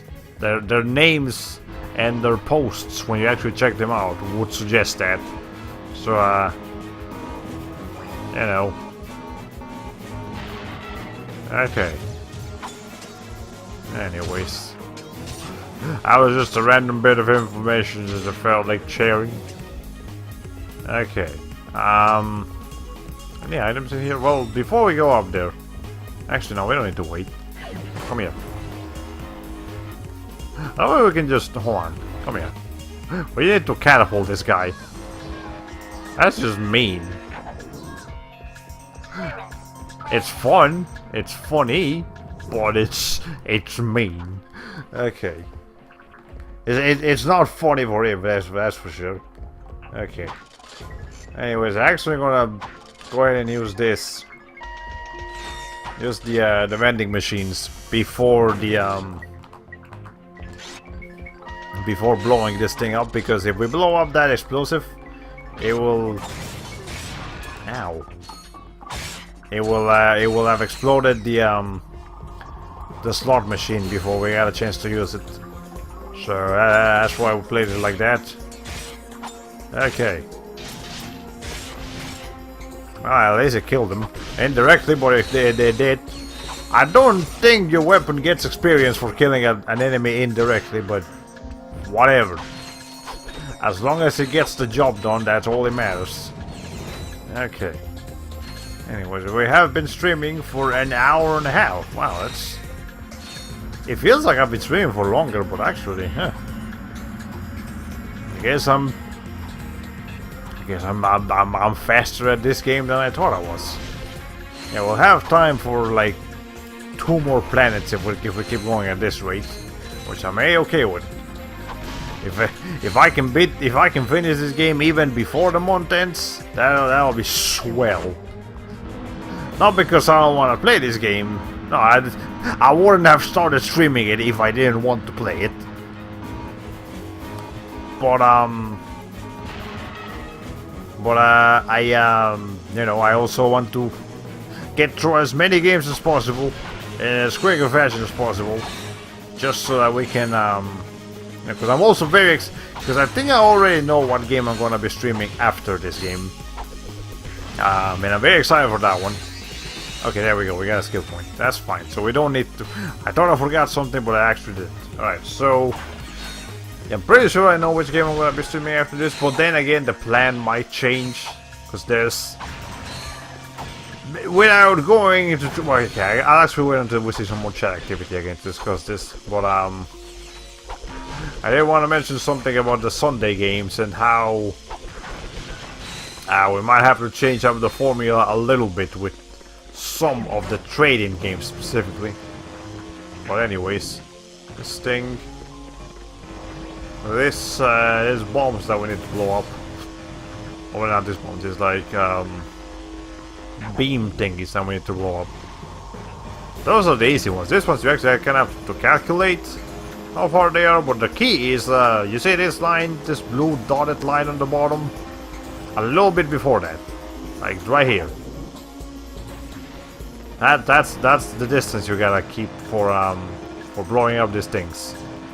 You know, just like a little bit before the line. There you go. Pretty much will always hit it. So that's how you do things around this spot. And now we can go to the Box for Less jamming array. So this is where the Swampert and Crank's part of the stream comes from. The Crank part comes from right here, because we're gonna be cranking a lot because it's jammed. Anyways. Disable the jamming array. Destroy the 6 transponders. See? Okay, so first things we gotta do is Those transmitters we gotta take care of these guys. Press square to attach your wrench, then walk around the platform. Yeah, so we just move this around, and actually if you show the map here, Hit the exposed rods to destroy the towers. if we show the map, it doesn't actually show us a map, it just shows us the whole orbit. And you know, you can see where the things are because of the lights. So that's how that works. That's pretty cool. Blow them up. Press select or R3. Yeah, that's pretty cool. But anyways, now this platform right here, this one, you're not supposed to be able to get there. And furthermore, there's a platinum ball up there. You're not supposed to be able to get right now. But I've played this game before and I know how to exploit things, so you can just get up on this turbine and get right here. There you go. Normally I think they would want you to get a particular gadget that lets you jump a little higher, but I don't want to do that. I just want to go, man. Also, here's a jump pad, they're pretty cool. I don't think you can get up on those... Nah, you can't. There's an invisible wall holding you back. But that's okay. And I think that platinum bolt is the only, like, optional collectible from here, I guess. Pretty sure every other collectible in this area is just... it's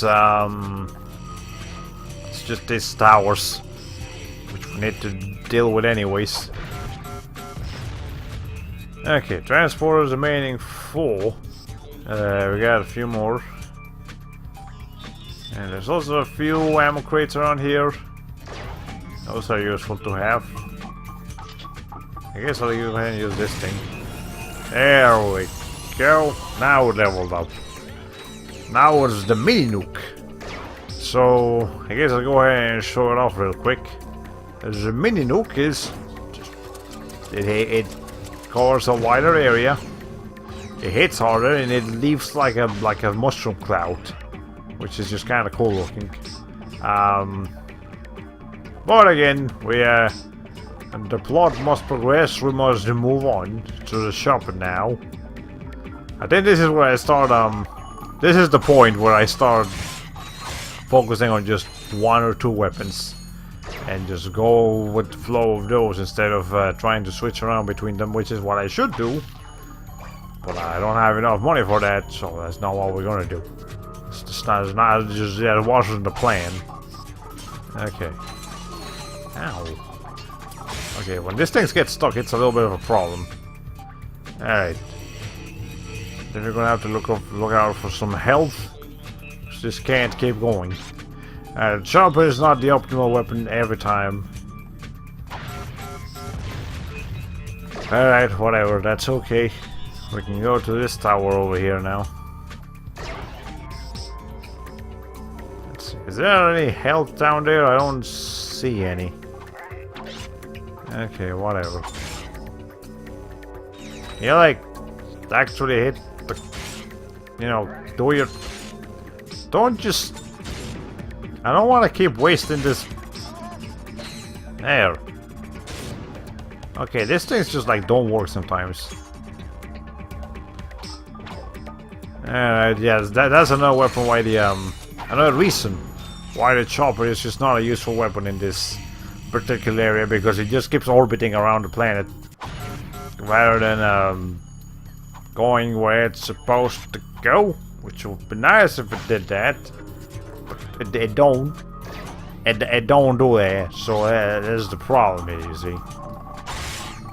Okay, so strafing definitely makes things a lot easier, but it doesn't make them foolproof. Alright, should I even bother with these chickens? Alright, I will just do this real quick. I can't get too stressed out over just not being able to use the same weapon that I'm trying to level up. Also, I saw my connection dipping a little bit ago. I don't see it. It's not telling me that we dropped any frames, so we should still be okay, but still, you know, don't like my connection dipping. Would prefer if it didn't do that. Is there no health around here? I'm getting low on health here. Game, I help a brother out. Jeez. Okay, whatever. That's fine. At least we have the mini nuke. That'll take care of pretty much everything. Okay. And that guy, okay, that guy we can use the chopper for. Or not. Oh, we hit him once. Okay, I think the chopper only actually flies around the one target you locked onto. If you just aim and it doesn't give you that that crosshair thing, and you know. Good work, my boy. You are proving to be invaluable in this underwear. Well, it's quite the It underwear. appears the thief is now under the protection of thugs for less. But I may have found a way for you to insinuate their operation. Is it That sounds kinky dangerous? No. and dangerous. Actually, yes, it is. Good. Take a look at this. The wind in your hair, the sun on your skin, the bugs in your teeth. That's disgusting. Desert Riders. Before I became a desert rider, I didn't fit in anywheres. I had low self-esteem, bad breath, and a thing for ladies' undergarments. I don't think you've lost any of those. They really do. Yeah, I'm just here for the bake sales. Oh yeah, I also make these cute gloves for all the guys. So if you've got what it takes, use this temporary membership to enter the most grueling hoverbike race in the galaxy. Win it and become one of us. Desert I wonder if that Riders. number actually has No one wants something. your choice of thugs for less. Desert riders all use Megacorp bikes, so I just had to pull a few strings. Contract me as soon as you get more indignation. Fizz widget out. As soon as you get some more, I who stare in the full light of the heavens, call upon thee to open the gates of hell. Come forth, divine lightning, descends now. Indignation. I can't look at that word the same way again, ever since Tales of. Okay. Anyways, man, bolts from these things that just respawn because I left the planet for a little bit. That is some fast construction, man. Alright. Okay, let's see. We still have. We're a bit more than halfway to. Actually, no, we're not. We are about halfway because the top part of the meter is actually longer than the bottom part. And the point is, We're not done upgrading this thing. I see you hiding back there, trying to be sneaky, and I don't appreciate that.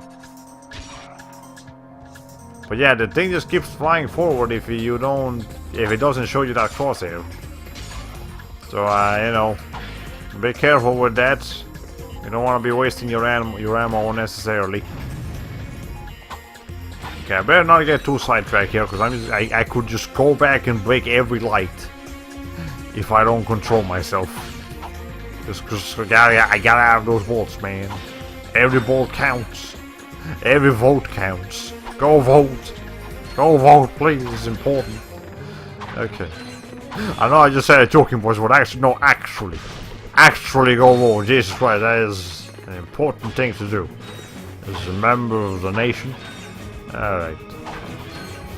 Anyways. Let's go ahead and... Also, yeah, the reason I keep jumping every time after I use the wrench to attack is because it's a little bit faster. Like, just a smidgen faster than just to keep holding down the running button.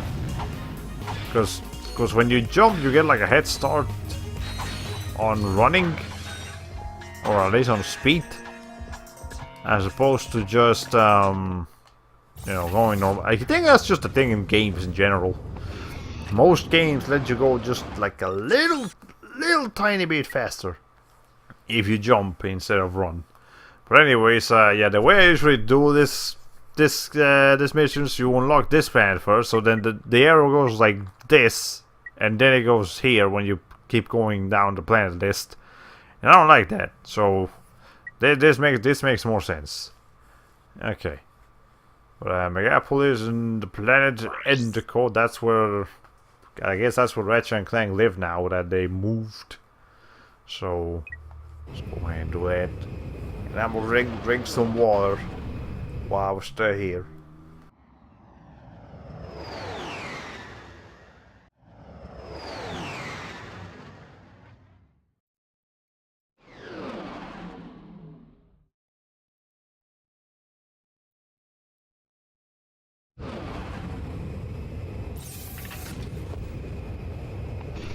I also took the time to stretch. Select or R3. You don't need to keep reminding me of that, help this lady. Anyway, how you back? Welcome. We just left the previous planet and are now here in Ratchet's new home planet. Well, it's not his home planet, but that's just where he lives now. So it's a pretty cool shot. You see, it's nice to see how some planets will just be like plagued to the core with ships flying around, because you know it's like a main city and there's a lot of people that live here, so you know there's a lot of activity. Whereas some other planets will have just a couple of like cargo ships going around, but that's it. There's very little civilian life in some of them, which again, it's kind of cool. Also, I can't press triangle here because it'll enter the ship. Okay, so as much as I'd love to watch all your Sonic Heroes stream tomorrow, I won't be able to watch past like 10:50 your time. It's a big probably because of your new job. Well, that's okay. Again, it's an important thing that you need to take care of, so that is fine. You are always welcome to watch the stream archive afterwards. To center the camera, tap L1. Thank you, lady. Anyway, so something that Daylight Laming's time is about to change things. Oh, that's right, we've also got that happening. I didn't even remember that was gonna happen this month. I never remember when it happens, it just happens. I'm like, oh, okay. Well, anyways, it does mean we fall back 1 hour, so we get 1 extra hour of sleep, which is cool. Well, let's see, mini turret glove. So these are the new weapons. We got the pulse rifle, which is just a sniper rifle. Yeah, mini turret glove. This actually just deploys turrets, like mini turrets. That's why it's called the mini turret glove. But so expensive. Can't afford that right now. We could afford this. Do I need to buy anything else on this planet? Not particularly. Yeah, we might as well. Whoa. Now we have a new weapon to upgrade. We got the Blitz gun, which is again just like a shotgun basically. Let's see if we can find any enemies around here. It's also because I know that Sonic Heroes really puts its best foot up forward and made the first level the best level. Yeah, yeah, that's actually a pretty good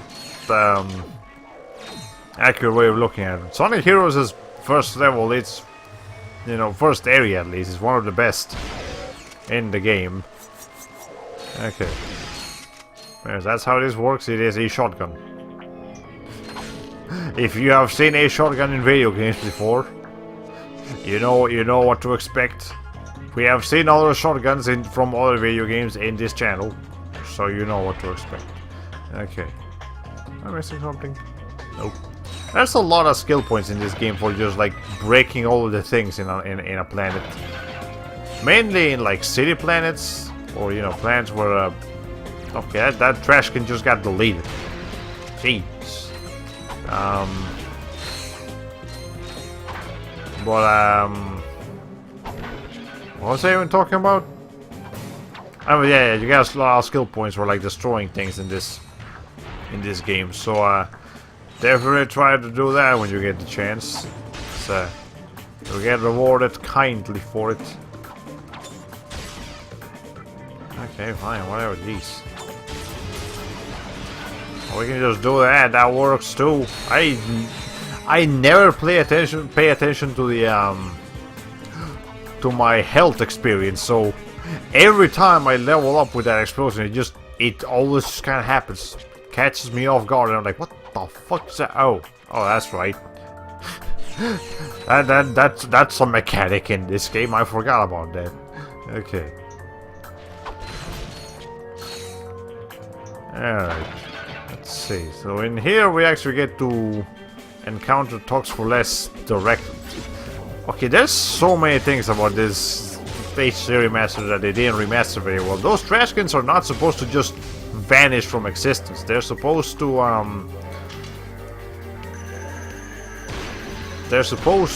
what's the name of it? You know, they're supposed to like get knocked over and start spilling trash. But something happened and they just disappear. Hello. So it's just, so this is the main enemy of this particular planet. Talks for Less, we've seen him already, but he's not fighting us right now. So we approach him, he runs away. So that's what's going to be happening. Okay. You know what else sucks? They had me training from 1 to 5 p.m. today, and I need to go in again at 10:30 p.m. tomorrow.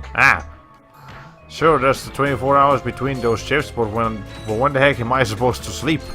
My body's about to get very confused. Yeah, that's something that overnight shifters are going to have to deal with. Best of luck to you, that's all I can say, because yeah, you're going to have to readjust your sleep schedule quite drastically. To just like, in fact, you're just gonna have to become a day sleeper. You're just gonna have to sleep during the day, because there's no way you're gonna be able to sustain a normal sleep schedule at nighttime when you work at nighttime. And again, it's gonna make things awkward, but hey, that's at least hopefully you'll get some other things from that job and stuff. Anyways, this door right here, can't open it. There's no way to open it. It's just here to mock you. There's nothing behind it. Pretty sure I've broken the game just to see if there's anything behind this door before, and there isn't. So, you know, okay, whatever.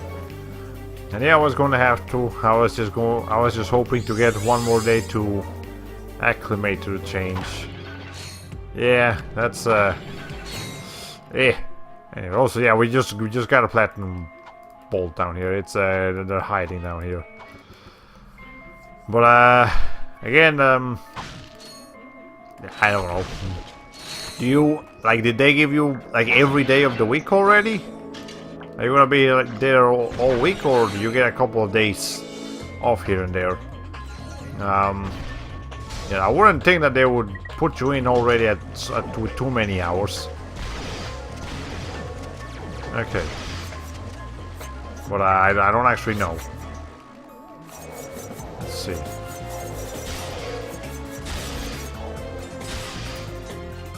There we are. Okay, I don't remember how I had to adjust to my sleep. Okay, here's the thing with my schedule though. Like, I get a different schedule every day. I do not have consistent hours. I mean, okay, consistent amount of hours is one thing. Because like the actual hours I'm in there is different every day. And you know, sometimes, and back when I was available, like all the shifts, like just from opening time to closing time, just do whatever you want. I remember I had some real nightmares with some of those, because my store like closes at 11, so you would have to stay up until 12 cleaning overnight, and then if you had an opening shift, you would have to be there at like they open at like 7, so you would have to be there at 6:30 a.m. or something to like get the store ready. And you know, like one day I would go to sleep at like 2 a.m. because I could wake up really late the next day for because I had to work in the afternoon.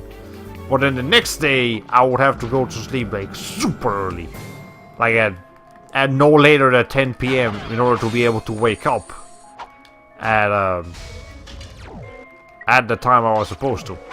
So yeah, that's one of the more difficult parts of a job like that. That requires just very dynamic, I suppose, scheduling. Your sleep schedule is going to be all kinds of messed up. Okay. Okay, work, off, off. Okay, and the shift is the same for each of those days. Okay, yeah, you get a much more consistent schedule. Mine just does whatever it wants, but yeah, that's fine. I almost asked for this. This is my fault at the end of the day. Okay. Anyways, it'll be fine once I get used to it. It's not dynamic in the slightest. Yeah, it's like a 9 to 5, except not 9 to 5. You know how those work. Okay. Anyways, are we done breaking shit here? I think we're done breaking shit here. Now we get to fight a quick boss fight here. Hey, yes. Greetings, morons. Since my employees did such a lousy job of taking care of yous, I thought I'd come and handle things myself. I don't know why you say it's morons plural when it's only Ratchet here. Like, it's not like you can reunite with Clank yet. It's we will get to reunite with Clank later in this level, but not right now. So, oh, whatever. It works. Anyway, I'm pretty sure we can just do this. He'll be out of commission soon enough. Also, do not get hit by those missiles. Those missiles do a lot of damage. Okay.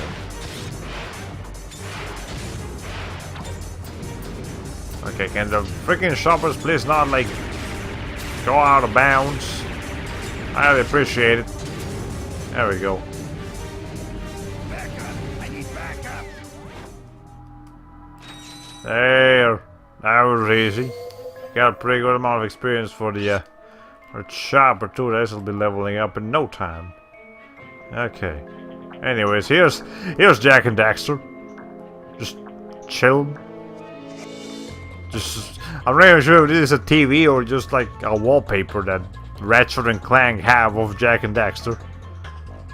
But again, here's Jak and Daxter. Just chilling.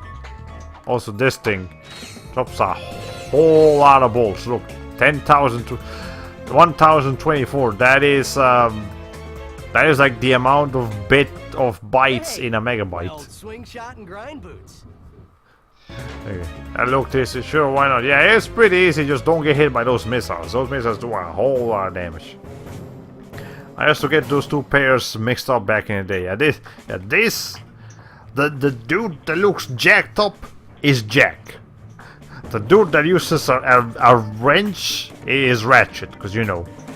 The one that uses like fixing tools is the one that's named after a fixing tool. The one that looks jacked up is the one that's called Jack.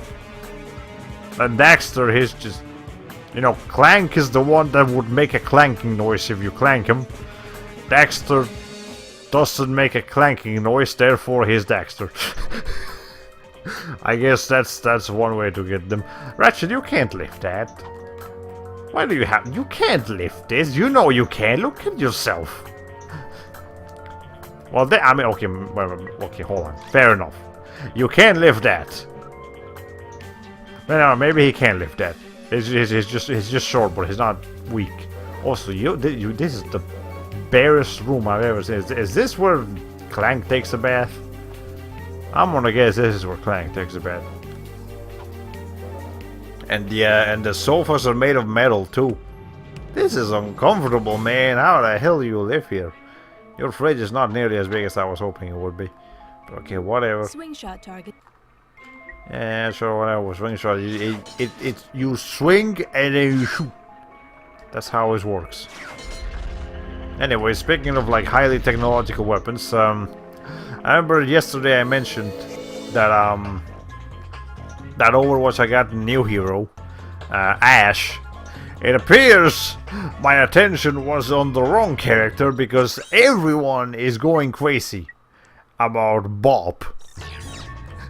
Ash's like robot body. He's the real star of the show here. Like the internet is just giving giving that robot guy so much. Like, okay, Ash too, yeah, fair enough, but and I admit, Bob is a charming fella. He's got a robot mustache. You can't go wrong with the. Okay, here's the thing with Overwatch. I think Overwatch probably has like the best robot designs that I've seen in like any game ever. And a lot of that is because the Overwatch animation team and the modelers and all of them, they just have this way of portraying emotions without facial expressions. Like they understand body language and, you know, indirect ways of showing emotions so well that it makes the robots really look like robots. You know, just look like generic metallic hunks of metal, you know, just hunks of metal that have a lot of emotion. They don't have to be like androids or cyborgs that are just basically humans, but you're just supposed to believe that they have robotic parts. No, they're just straight up robots that show emotion through different ways than facial expressions. Like Bastion is a very expressive character despite not being able to make facial expressions, and that's just really cool. Okay, so you know, that's one of the biggest praises I can give to Overwatch. That game has amazing body language in its animations, and it makes the characters come to life a lot better. You shouldn't, then you shouldn't. Yeah, haven't heard of him? Yeah, he's the star. Like, Ash is cool, and just a little bit overpowered right now, but if we just talk about who the real internet craze is going with right now, it's Bob. Bob is great. He looks like he belongs in TF2. Yeah, I can definitely see that. Anyways, this robot fellas, not really focusing on me right now. And we have a crank here, so we can use this thing, this giant ass box, to, if we had a shadow, we can crush them. And if we do this enough, we will get a skill point. So, of course, we will do this quite a bit. Alright. Well, you say that, but half of the trending Overwatch images are still of Widowmaker or Diva's asses. Fair enough. Fair enough. I mean, as far as the port is concerned, there's not much I can do in that department. It's gonna take over in one way or another. But you know, we're just talking the less NSFW side of the equation, and we just look at the characters for looking cool. I definitely think the robots are the ones that have the coolest things going on.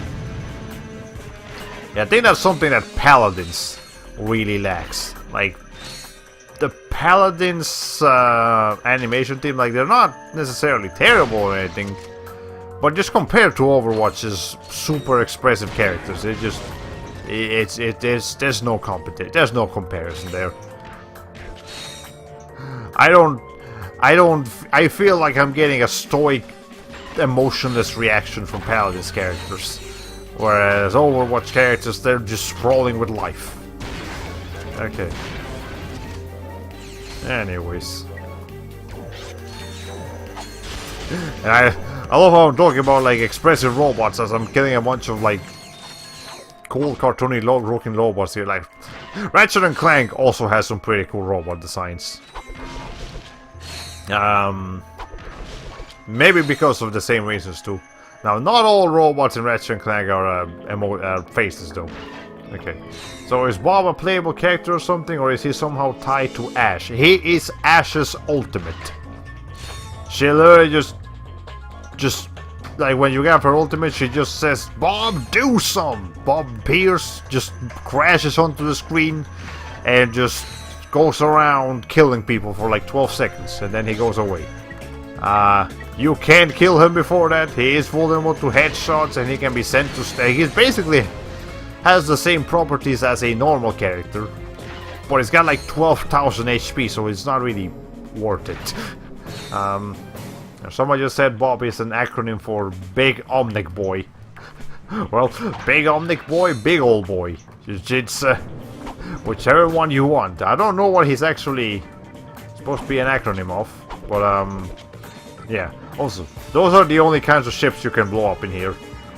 All of the other ships are invincible. Like this one, you can hit them, they won't do anything.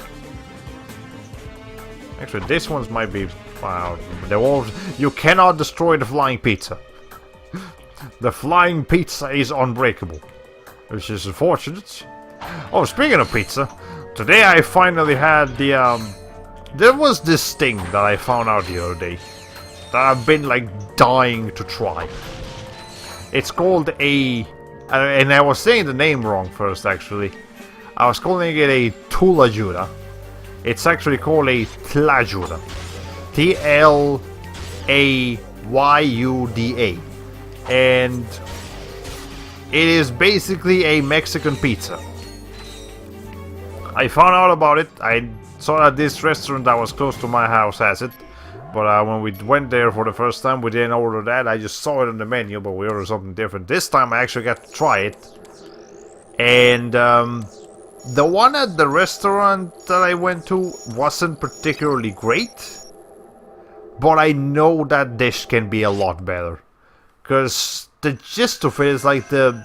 You know, instead of pizza dough, it's like a giant tortilla. Like a giant crispy tortilla. Instead of you know, instead of like tomato sauce or pizza sauce, they use refried beans instead. You know, they put like lettuce and cabbage on it. They put tomatoes on it, like normal diced tomatoes on it. Your choice of meats. And again, I feel like the one that I ate wasn't the best. I definitely think it could be better. But yeah, like if I actually tried to make that recipe myself with my own ingredients and my own cooking methods, I definitely feel like I can make a substantial Tulajuda. So I will try to do that at some point. I mean, not Tulajuda, Tlajuda. Okay. Anyways, but yeah, it's a Mexican pizza, but that sounds like a Mega Man noise. But there is there's another comparison that I guess we could make is it kind of looks like nachos, like real, not like just like nachos with like, which is just like chips with cheese on them. No, like real full-fledged Mexican nachos. They have like lettuce and cabbage and tomatoes and cheese and beans and your choice of meat. Imagine that. But instead of it being a bunch of nacho chips at the bottom, it's just one giant ass flour tortilla. That would be the way I would compare Tlajuda to someone who just can't quite imagine the idea of a Mexican pizza. Okay. But anyways, I gotta try it, and the one that I tried wasn't the best, but you know, I feel like definitely that recipe can be great. Anyways, this one's different from the electrolyzer. We need a different gadget for this one, so you know, we'll be back here later to open this door. This door can be opened. The other door from earlier can't open that one. This one, that one's okay. I was hoping I would level up from that one guy, but guess not. Okay. Anyways, I tried to switch something new today as well, but nothing very cultured. Arby's brisket sandwich. I have not tried that, but I did try something else as well today. Chick-fil-A's chicken scramble bowl. My mom kept telling me that it's like the best thing ever. So I got a chance to try it. Hey, yay, exploded. Anyways, I got a chance to try it. That's pretty cool. I mean, I feel like I would personally replace the hash browns with mashed potatoes, and I would put more of them. I would have a bigger focus on the potatoes than the eggs, but you know, that's just me. Okay. Anyway, but yeah, it was alright, but I'd rather spend money on beef plus bacon. Yeah, that's understandable. Okay, hold on. Yay! There we go, now we got the multi-star. So it hits, and then it splits into two. So you technically get, you know, 2 choppers for the price of 1. So that's pretty cool. But now we gotta start upgrading the shotgun. Okay. Anyways, man, it's been a while since I've seen a Chick-fil-A. I honestly can't think of any near me outside of like Nashville, maybe. Yeah, I guess it's not something you find in your area, I suppose, which is, you know, sometimes that sort of stuff just happens. Anyways, what I was gonna say, oh yeah, I remember now. When you left, I was gonna mention something, but I was like, yeah, wait until it comes back to mention. But there are a couple of like Sunday trading games. Hold on. Okay, Clank, don't move. I'm coming down. Whoa! Comedy. Son of a quark. All right, buddy. Let's get you up and running again. Okay, now that I have to go back to one given the option, Zaxby's chicken is far superior. I agree. I love Zaxby's. But anyways, yeah, I was gonna mention that Sunday games. You know, most trade-in games that I have, you know, that I'm playing right now are short. But there are a few like JRPG or JRPG lengthy trade-in games that I want to do eventually, and I figured that since some of those are so long, I might actually switch the Friday and Saturday streams with the Sunday streams around sometimes. So when I finally get down to playing some of the longer trade-in games, we might just be playing those for final digit of pi is Friday and Saturday instead. Clank, can you hear me? Ratchet? Where are we? I must have dozed off. Don't sweat it. Let's just find a way out of here. I believe that air duct may offer our only way Oh out. my god. Did you see Ratchet at the end of that cutscene? Like, he was just completely static. Okay, it's because, you know, this game was originally on PS2, so the, you know, the screen wasn't quite as wide as it is now. So they just put so you wouldn't actually be able to see Ratchet on the original PS2 release. But now you can. So it just highlights that he's just completely static with no animation, which he doesn't need. He didn't need one back in PS2, but now he did. Now he does. Oh man, that was this thing is highlighting. Yeah, so it's an oversight. It's an oversight from the HD remaster. It would have not been a problem on the PS2, but in here in the remaster, it's an issue. Jump, then hold X while in mid-air. Anyways, but yeah, you already know some of those games are going to take a long time if you stream them one at a time. God help you if you play something as long as the Xenosaga trilogy again. I don't think we're looking at anything quite that long, but yeah, there's still they're like specifically on PS2. There are two. And select a command. There are two games that I have on PS2 that I know are not going to be as short as what we've usually been playing on Sundays. They were like, some games are even short enough to finish in one stream, like the Haunted Mansion was. We literally finished that game in one stream. But some of those games, like I already know of one that I already beat once.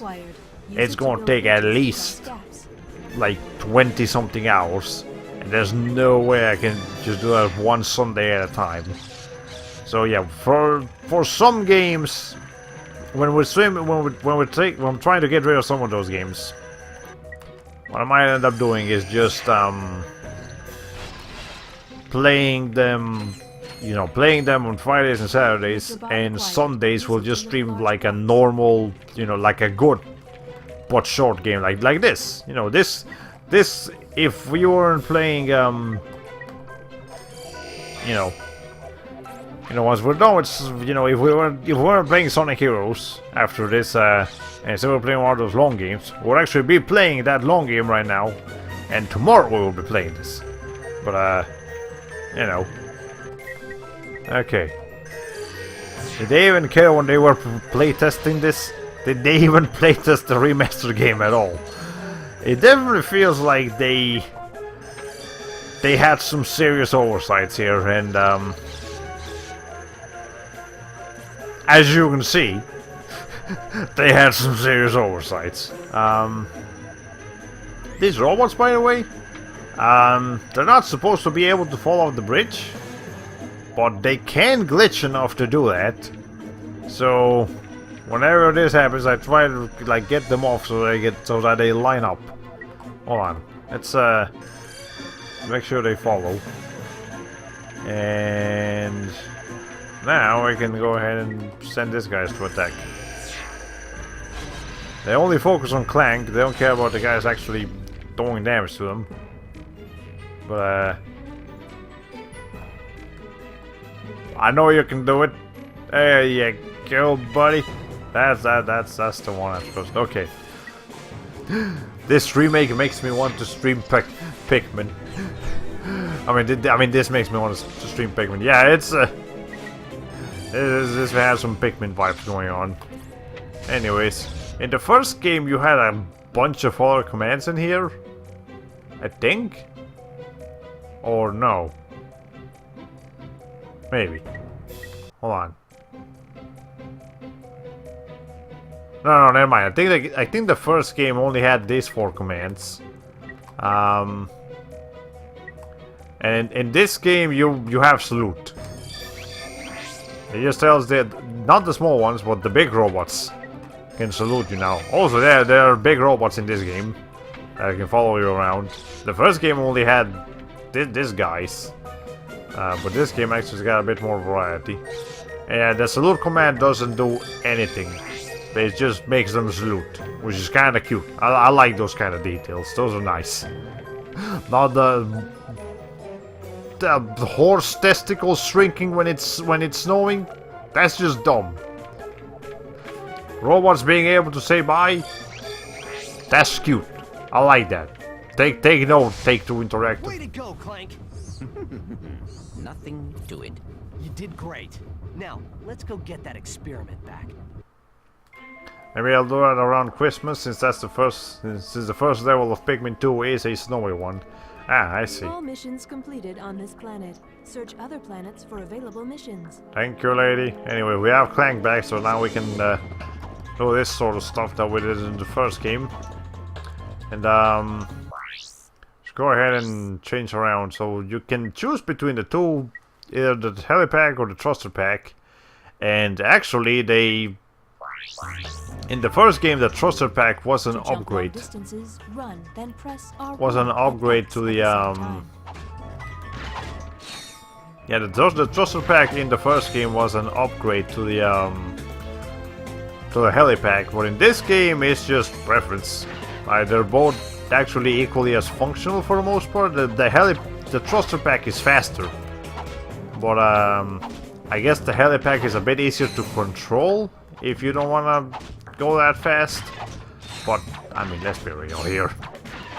When given the option, who wouldn't go for the thruster pack? X to jump, then press and hold X while in mid. And the other thing about the thruster pack is that it makes your double jump a lot better.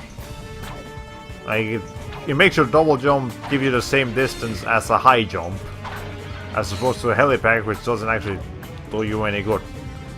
So you know, there is virtually no reason to use the helipack over a thruster pack, except that the high jump is a little bit higher in the helipack, but you know, there are so many things on screen right now. Holy shit! Okay. Anyway, we got this special menu over here. You got cheats. So as you unlock skill points, you get cheats. That's what skill points are for. So you know, you give Ratchet a big ass head if we so desire, or we can put him in a tuxedo if we so desire. But I won't do any of that.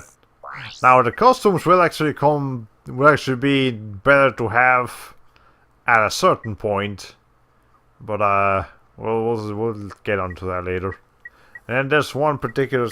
There are 30 skill points total, I believe, and then there's one skill point that's supposed to be really, really hard. So if you get that one, just for getting that skill point alone, you unlock a cheat for that. So there you go. You can also, like, it tells you the planet where you can get a skill point and the name of the skill point, but you don't get the description of it until you actually do it. So you know. What if Clank was voiced by Stephen Merchant, Whitley from Portal 2, the lanky guy from Ricky Gervais' show? That would be that'd be annoying. I would not like that. I'm glad Clank has the voice he has. We don't need him to be like freaking Backpack Bobsy, but like Gentleman Edition. I don't want that. That sounds terrible. Let's not go over there. Okay. Oh, you really are a cheater. They didn't even pay $2.99 for the skin pack. Oh man. Okay. Anyways, we're actually done here. Also, there's something you can do with the thruster pack. That's just a thing I can do. But since now we have the swing shot, we can go back and grab a thing, because there was something. Yeah, now we have the swing shot and the grind boots. That's what we needed. So now we can swing shot over there and then grind boot our way around. So this is a secret area that you don't need to access, but you can, and we will, because we have the ability to. So yeah. At the end of this is where we will see the use of the platinum bolts in this game. As you may recall, in Ratchet Clank 1, there were gold bolts that you didn't really find any use for until you found that one secret area in that one planet. I can't remember the name of it, but it's where you fight Captain Quark in his final battle. And you go over there, and you know, you climb up that area, and you can unlock golden versions of the weapons. In this game, you get this.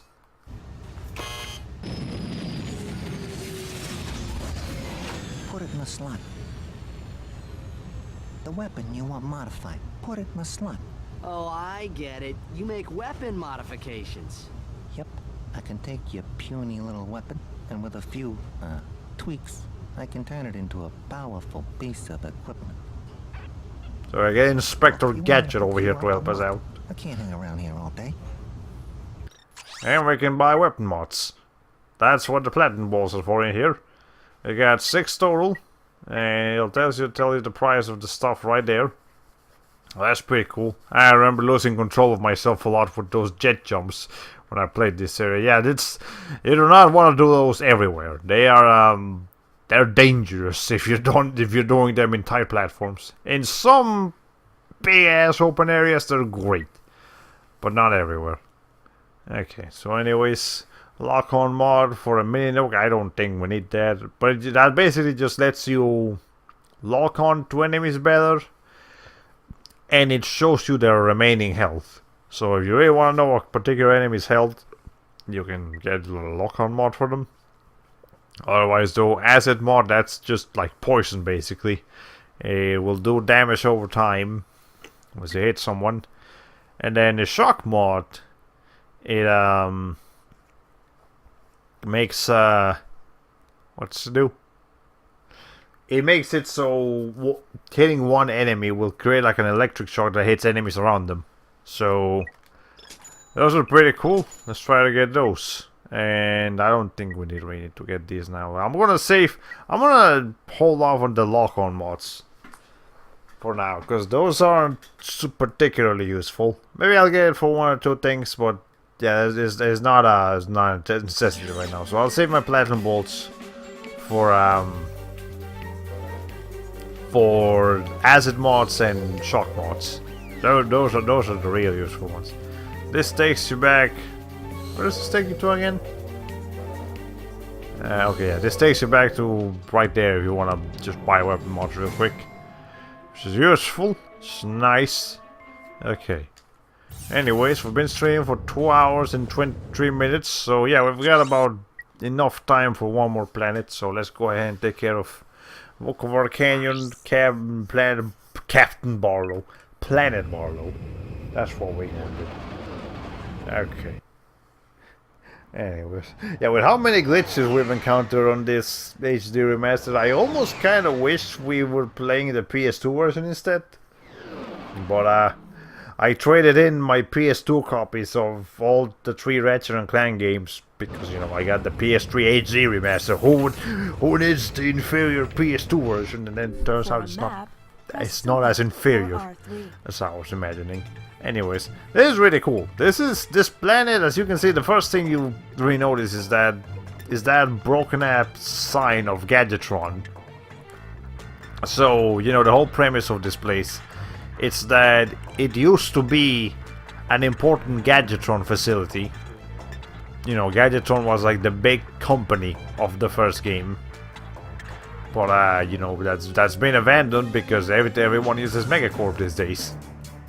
So that's you know, it's a nice premise. You know, you see plants overgrowing. There's bandits in here. It's a lot of planets in this game.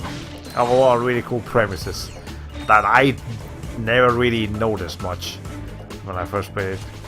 I like this style of cliffs. Yeah, those cliffs are really cool. Like the like they're just rocks. Like they're less you know, normal cliffs and just rocks protruding upwards and upwards and up until they reach a platform where it's just perfectly flat. They're a really cool style of cliffs. Yeah, there's a lot of cool architecture in here as well. Anyways, we could go the obvious way that was down there, but I'm actually gonna take this detour over here. Very geometric. Yeah, that's That's a nice way to put it. Okay. I think we also have a new weapon that we can use now. Or we can get now, but not right now. I mean, we can get it now, but I'm not gonna bother with it right now is what I meant to say. Okay, I'm pretty tired, but if I recall correctly, Quark appears around here, so I'm gonna try to hold on so I can hear him again. Quark. Does he appear in this area? Actually, I don't think he does. It will appear eventually, like he will be mentioned eventually, but he doesn't actually like appear for like towards the end of the game.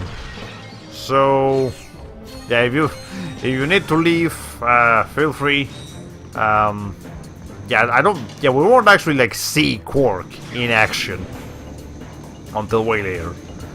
Like way later in the game, not just way later into tonight's stream. Yeah. Oh no, bipedal chihuahuas. Whatever shall we do? Yeah, but yeah, if you need to leave, feel free. So you're still stuck around for most of the stream, so I appreciate it. Anyway, here's a secret area. Let's go ahead and take care of that. Now there are some pretty cool things, and there's a really cool like race segment that we gave. You know, we saw the hoverboard, the hoverbike races being advertised, which is what gave us the coordinates to this planet. So we'll actually get to do those later. If you want to stick around for those. Is this where you get the Waller machine? No, that is like within the next 2 planets. Yeah, I'm pretty sure within the next 2 planets we will get the Actually, no, hold on. Yeah, this is where we get the Waller machine, but we only get to use it a little bit. 2 planets from now, we get to really use this thing. So we get it here, but we don't get to use it until later. Okay, that's what it was. I knew I was getting my facts wrong. Okay. But yeah, that's gonna be happening. What time is it? It's 12:30 over where I am. So yeah, I would definitely have enough time for this one more planet. But that's about it. After this planet, we're gonna be ending the stream. I'm getting a little tired myself. I was actually trying to catch up with your Fire Emblem Radiant Dawn stream before I started doing this. So I think I've got like 1 more hour left on that stream. So I'll try to catch up with that later tonight, if not tomorrow. But yeah, I can definitely tell the story and the gameplay is getting intense over in Radiant Dawn. Okay. Now this dawn ain't so radiant because it's not a dawn. It is radiant. It is not, however, a dawn. So that is the wrong tool. That is not a string shot. That is a shotgun. You know what? This is entirely my fault. But that's okay. We got the platinum bolt. My first death of this game.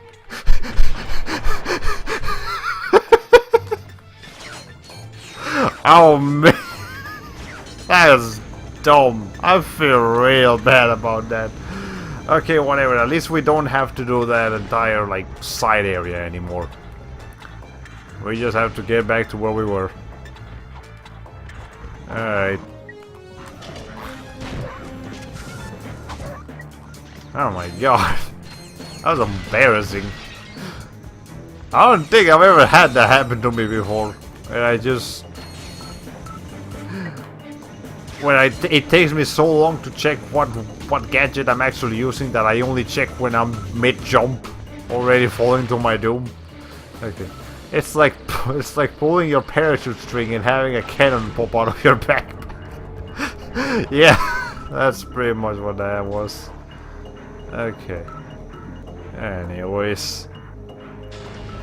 Speaking of, fun fact, I saw like 6 people parachuting in the sky before I went to work today. That's interesting. I've not seen a whole lot of parachuters in my life. Like, I've seen a few here and there, but it's not something you see often. So For sure, that's an interesting discovery. Well, not discovery, but as well as a few biplanes. Ah, okay. The only interesting plane thing that I've seen lately is I was at work yesterday, and it was kind of raining in the morning, so a plane was passing by, and it made a really disturbing noise. Like, I think it was turbulence, like, you know what airplane turbulence sounds like, but like you could hear it from ground level all the way down on the earth, way below the plane. So, like, I was just imagining, if it sounds this loud and this ridiculous here, how terrible must it be for the people up there? I mean, I don't think the plane crashed or anything, but jeez, it was kind of a scary thought. Just like, hey, is that plane gonna be okay? That don't sound right. Okay. Yes. I want to know where they keep coming from. I want to try. I've seen 1 or 2 parachutes in that area before. Ah, okay. So maybe it's just a air-friendly area. People can parachute through the harsh contents. And there was this guy. It works! My invention works! Huh? It's called the Therminator. It fires charged thermal pellets that can thaw an ice block or freeze a body of water. Gadgetron will pay me millions. I don't think they even got 10 cents in their pockets right now, man. I don't think Gadgetron's operated in this galaxy for years. Everyone buys Megacorp products these days. Hey, maybe you'd like to buy it. Maybe I have to buy it because the plot demands it. Hey, maybe Megacorp is hiring. Well, it's a big ass company. I'm sure you'll find a job in there somewhere. Try customizing your quick select in the pause menu. Oh yeah, I guess it's time to. Well, okay, no, it's fine for now. Except it's not actually. Yeah, let me go ahead and do this real quick. Let's see. How do I remove weapons again? I guess I just... Okay, let's do that.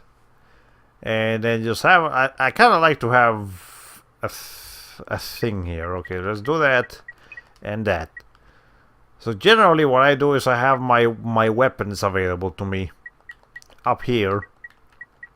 And then I use all these other spaces for gadgets. Because technically I could just get the few gadgets that I will need for one specific planet. But every planet uses different gadgets, and I don't feel like going back to customize my quick select every time. So what I do is I just throw everything in here. You know, there's one more space for one more gadget that we'll be able to get later. So for now I'll just put the multi-star in there. But you know, this way I don't have to like go back to quick select every time to like readjust. Okay, I need these gadgets for this planet, I need those gadgets for that planet, whatever. Don't want to do that, so we'll just stick with this. Here's somewhat the items look like in this game. There's Ratanium, crystals. I haven't even found any of these. Moonstones. I haven't found any of these. Why tell me about these things that we won't be seeing until quite a bit later in the game? Jeez. Okay. Another fun fact: Mega Man 11 uses the quick wheel style weapon selector for the first time. Selecting them in a menu or with the shoulder button still works. Ah, okay, that's cool. I mean, it fits. It's definitely a thing that you would expect to see in Mega Man, and I'm surprised it actually took them this long to do it. Okay. Selecting them in a menu or with the shoulder button still works. Oh yeah, I already read that. Interface spoilers, that's what I meant to read. Yeah, Sometimes the game just kind of spoils you on the things you can find before it realizes it's doing it. But anyways, what the hell? You two are insane. Jeez. That's almost impressive. I mean, I don't care. But, you know, still kind of impressive. Let's see if we can get a couple people here with the blitz. Ow. There we go. That's a nice amount of them. Yeah, you want to get a bunch of people with the shotgun, you gotta line them up. Okay, we got one more guy over here. Freaking like hound dog chihuahua things. A bit of brown. Okay, anyways. Let's max out on that because that's what I'm using right now. Max out on that real quick too. Yes, we do have a new weapon here, the Seeker gun. It's pretty cheap and it's actually pretty powerful. So let's go ahead and throw that in the quick select instead of the multi-star. Oh, okay, let me take care of this. Well, okay, I guess we can get to use this real quick. So you throw a thing, and as soon as it finds an enemy, it just latches on, it just locks onto them, and boom, beats the shit out of them. You can see it right here. Boom. It's pretty powerful too. You can see it's taking these guys out in one shot. And definitely a powerful weapon. But we're still gonna try to be using this blitz gun as well. Okay. Let's see. I don't think we can get a skill point for blowing up the for destroying items in this planet, but you know, we still get bolts and ammo, and not ammo, just bolts. We still get bolts for it, so might as well. Okay. Can you take direct control of those Seekers? No, you can't. And you can aim where they're gonna. No, you can aim them. You can like see if there's an enemy flying above you. You can do that, but you don't actually get to direct where they're gonna go. The Visibomb, however, that was a weapon from the first game that we will be able to see again in this game. In fact, we will do so in this level. We'll be able to revisit some old classics at the end of this road. So that's what we're going to do. Okay. Anyways. I feel like there's some remote weapon you can control in this game, and you need to use it to solve a puzzle or two. And the first game there was one, and in this game there is one as well, actually. I mean, I guess it's not too much of a spoiler, but yeah, there's a spider bot. I think that's what it is. Yeah, it's just a spider, and you can it's a robot spider, and you can control the spider. That one's really cool, by the way. Upgrading it, you can actually level it up and upgrade it like most weapons can. And not all weapons are upgradable, but that one surprisingly is one of them. And when you upgrade that thing, it is ridiculous. Because of one particular like extra attack that it gains, that if you use that attack correctly, then you basically got the most powerful weapon in the game. It's pretty bonkers. Okay, anyway, let's see if we can hit these people efficiently. Okay. Oh, okay, we're spending ammo and we're getting that ammo right back, so that's pretty cool. Okay. Yes.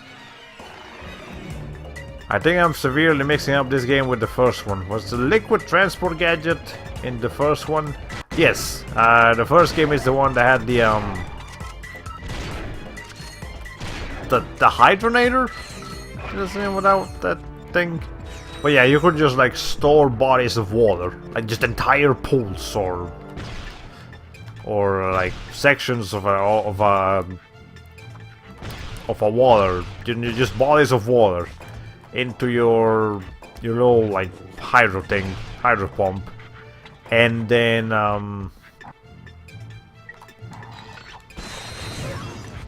what's the name of it? Just put that somewhere else, and you would use that new body of water in a new area to access different places, or you would take out a body of water to access different places, and it was just cool. Okay, you all are like right. You're like perfect. I don't care if I don't get the experience. This is just too perfect. Boom. You can't expect me not to take the opportunity when I see it like that. Jeez. Okay. Anyways. Blow that up and blow that up over there too. Blow this up. Okay. Anyway, Lego transfer puzzles should have been in Super Mario Sunshine. Yeah, that would have been really cool. The flood seems like it was gonna be that type of weapon, but I guess it's not weapon, device. I don't think Mario uses too many weapons. I mean, Cap is kind of like a weapon, but it's also a device, a tool, a gadget, and a character. But you know, mechanically, he's more of a thing than a character. Okay.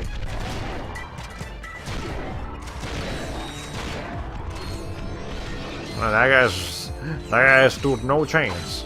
Okay. Yeah, but yeah, the Terminator. It's a similar idea to the hydro pump, whatever it was called.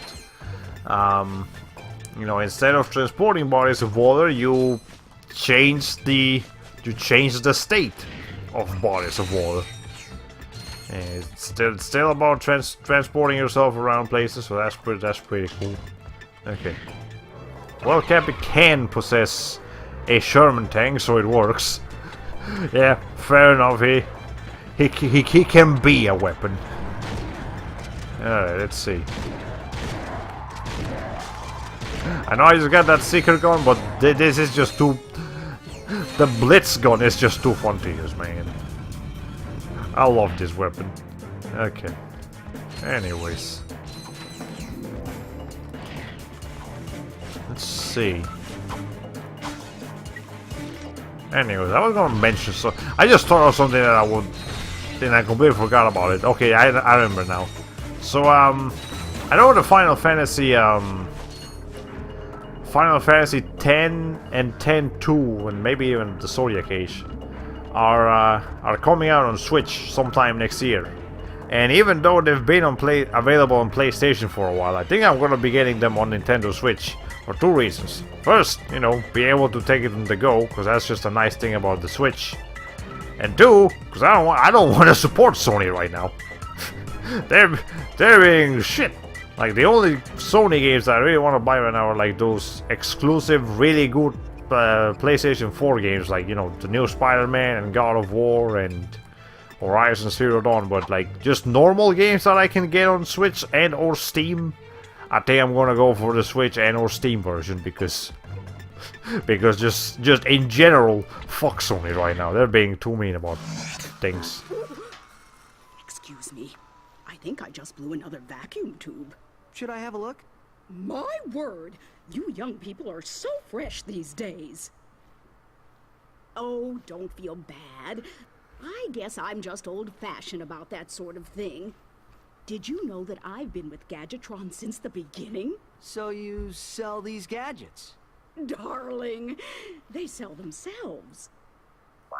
So yeah, if you previously played Ratchet and Clank, which we have, any of the weapons you have earned from Ratchet and Clank save are offered at this vendor will be free. So, I'm not sure how to load the Ratchet and Clank save. There it is. Okay, it just needs a while to load. But yeah, here's the Rhino 2 specifically. It costs 1,000,000 bolts. It is the most powerful weapon in the game. It will pretty much one-shot most things. It'll make boss fights, even the final boss fight, an absolute piece of cake. That is one of the weapons we will not get in this game. And I see you asking which gun is the most fun to use. This one's definitely up there. The Rhino 2 is a powerful motherfucker. It is just fun to destroy things like it's nobody's business. But overall most fun gun to use, I think that spot might go to this one like cluster gun. I don't remember the name of it, but it's like you shoot a bomb and then the bomb explodes into a bunch of tiny cluster bombs that come from it. And just the amount of particle effects floating around the screen, the amount of damage it does and everything, it's so satisfying. That's definitely one of my favorite weapons in this game. But otherwise we got a bunch of free shit over here, so we might as well. They don't actually come maxed out, unfortunately, but you know. Anyways, I've been noticing something. There's this not pre-rendered cutscenes always freeze for a moment, though the audio keeps going. Always a second or two before the end. Yeah, that keeps happening. And again, didn't happen in the original PS2 release. It's just this HD remaster fucks it up for some reason. Alright. Anyways, I guess we just got some new... Well, okay, they're not new weapons. These are the weapons you can get in this game that were originally available in Ratchet Clank 1. They are weak as shit in this game. They did not like scale their power to, you know, to balance out like how they were. Like the Visibomb gun and the Walloper were ridiculously powerful in Ratchet Clank 1. And even the Tesla Claw was pretty good too. In this game, I mean, for these enemies it'll work. Yeah, for these enemies it just plows right through them, but as we keep going through the game and the enemies keep getting stronger, these weapons are gonna be fucking useless, dude. So, you know, I guess I'll get some use out of them while I'm here, but, you know. Hey, who let you in here? Get lost before I flatten your robot into a hubcap. Touch him, and it's Plasma City! Oh, gosh. You didn't have to yell. Why did he have to yell? This guy's entire character is that he's just a big guy with a heart of gold. Only the little guy. Sir, it is okay. We are your fellow desert riders. You are? So you understand my sensitivities? Absolutely, sir. We just came here to race. Well, you can borrow my bluebell, so long as you're gentle. Why is your bluebell red? Repairs. Hang in there, my brother. Bluebell is in good hands. Why isn't it called Red Bell? There is absolutely nothing blue in your motorcycle called Bluebell, Mr. Blue Man. Just because you're blue doesn't mean you get to call everything else blue. Jesus. Okay. Anyways, whatever. Let's just go ahead and fix this thing. Because that's how you fix things. Alright. I was trying to figure out which one was the next one that was going to hit something. Okay, here it is.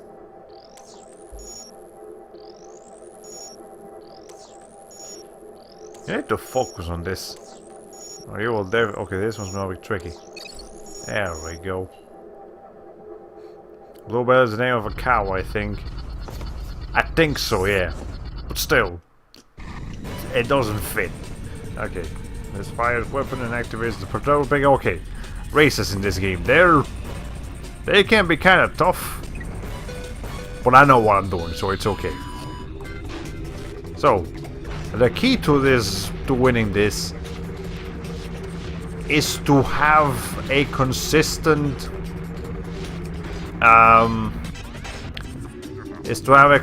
boost. But also there was a gold bolt over there, so I needed to grab that real quick. But yeah, if you are careful enough, you can actually just keep an infinite consistent boost in these races. Or explode and die into a million pieces. But that's okay, sometimes it happens. It be like that sometimes, you know. Anyway, but yeah, no, if for real, if you are careful, you can just keep boosting forever. You never have to stop boosting as long as you know what you're doing. And I'm gonna try to demonstrate that here as best as I can. And as long as you keep doing that, and you know you get the curves right and everything, you will not lose these races. It's kind of difficult. Like I'm not gonna pretend like these things in the world to do, but they're doable. You can do it, man. Gambate. Okay. Let's see. Now there are 6 races total that we can do right here. I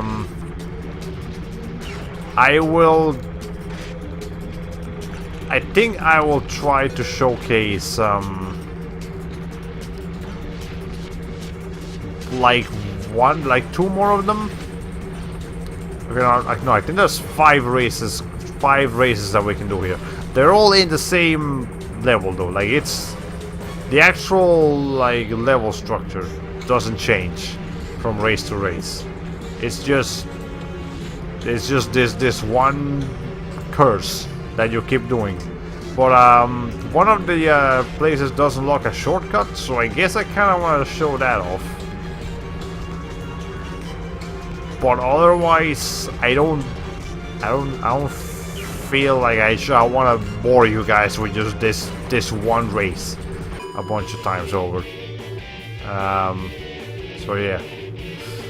Okay. Are these as hard as the go-run races? This is making me super duper sad because F-Zero is basically dead right now. Oh man, I want to race. I'd even take a Kirby Air Ride 2 at this point. It's close enough. Yeah, that's unfortunate that you know, F-Zero is dead. You know, Kirby Air Ride is dead, and really there's a lot of franchises that are dead. But the Bobsy is still alive. Great racing, buddy. Here, take this helmet so the guys know you're one of us. Thank you, sir. Uh-oh. Incoming message from the boss. Attention all Thugs for Less employees. First of all, whatever slug brain's been eating all the choochie bars in the break room, better quit stuffing his face. Around. Hey, turn those lights off. It's bad feng shui. Next, our space rendezvous point has been moved to, and listen up, knuckleheads, the Felsen system in Sector 1, 2, 3, 4, 5. If you're no good with numbers, find a buddy to help you. Lastly, the company picnic is this Sunday.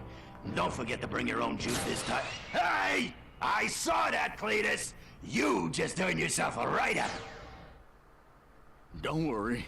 The boss only yells because he loves us. Yes, sir. I do feel his affection.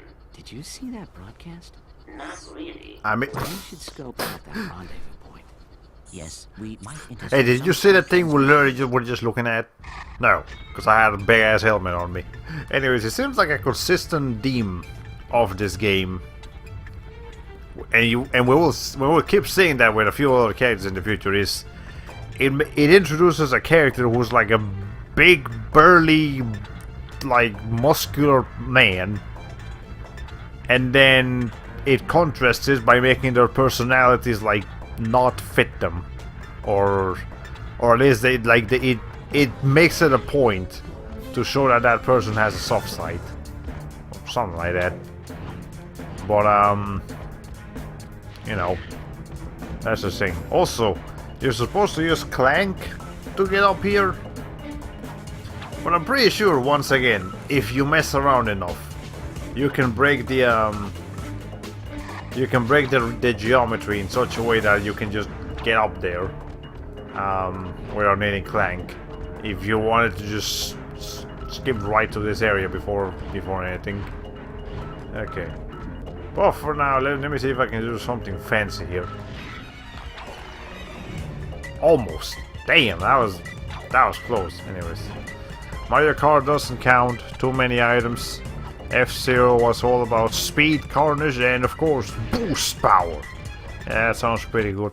Anyways, let's see. So yeah, we got the intermediate circuit, we got a cover circuit, assault circuit, and expert circuit. So I think just to save you guys time, I'm not going to bother with any more than this one, because this one actually showcases weapons. So I want to show you guys how the weapons work. The first one only had turbos. So yeah, weapons are kind of cool. Okay, there's a shield.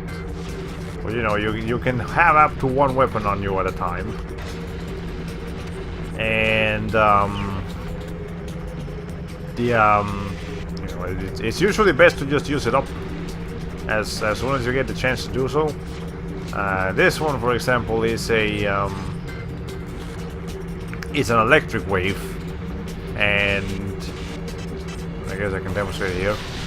You can see it just shoots an electric wave forward, and anything that gets caught in that, or anyone that gets caught in that rather, will die. And you know, they'll just have to respawn. Now we have some missiles. If anyone dares go in front of me, I'll blow them right the fuck up. But now we have a shield. And I think if we get another weapon, it'll just replace the thing that we're currently using. So, you know, that's the thing. Maybe it just keeps giving us shields. I wouldn't think so, but I guess we can check. We just keep grabbing weapons while we're on our way here. Alright. I missed that one. It's okay. Also, yeah, I know we're trying to go as fast as possible here, but sometimes you do actually want to slow down in order to catch some of the ramps correctly. Okay, there we go. It actually did. It does eventually replace the weapon you're currently wearing if you ran into them enough. Now, enemies, I think, can't actually use weapons in this course, but if you go to the advanced and expert courses, then they'll learn how to use weapons. We're actually caught up to the last guy on the previous lap. Hey, we're going fast. Gotta go fast. We're not gonna be going as fast. We're not going as fast now as we'll be going tomorrow, though. 'Cause tomorrow we're playing Sonic. You know. Okay. Anyways, well, okay, I guess we'll go ahead and show the shortcut real quick. Hold on. Okay, so now we unlock the shortcut that we can take. Or can you more away, please? Jesus. So yeah, right here. And there is another set of races you can do later in the game.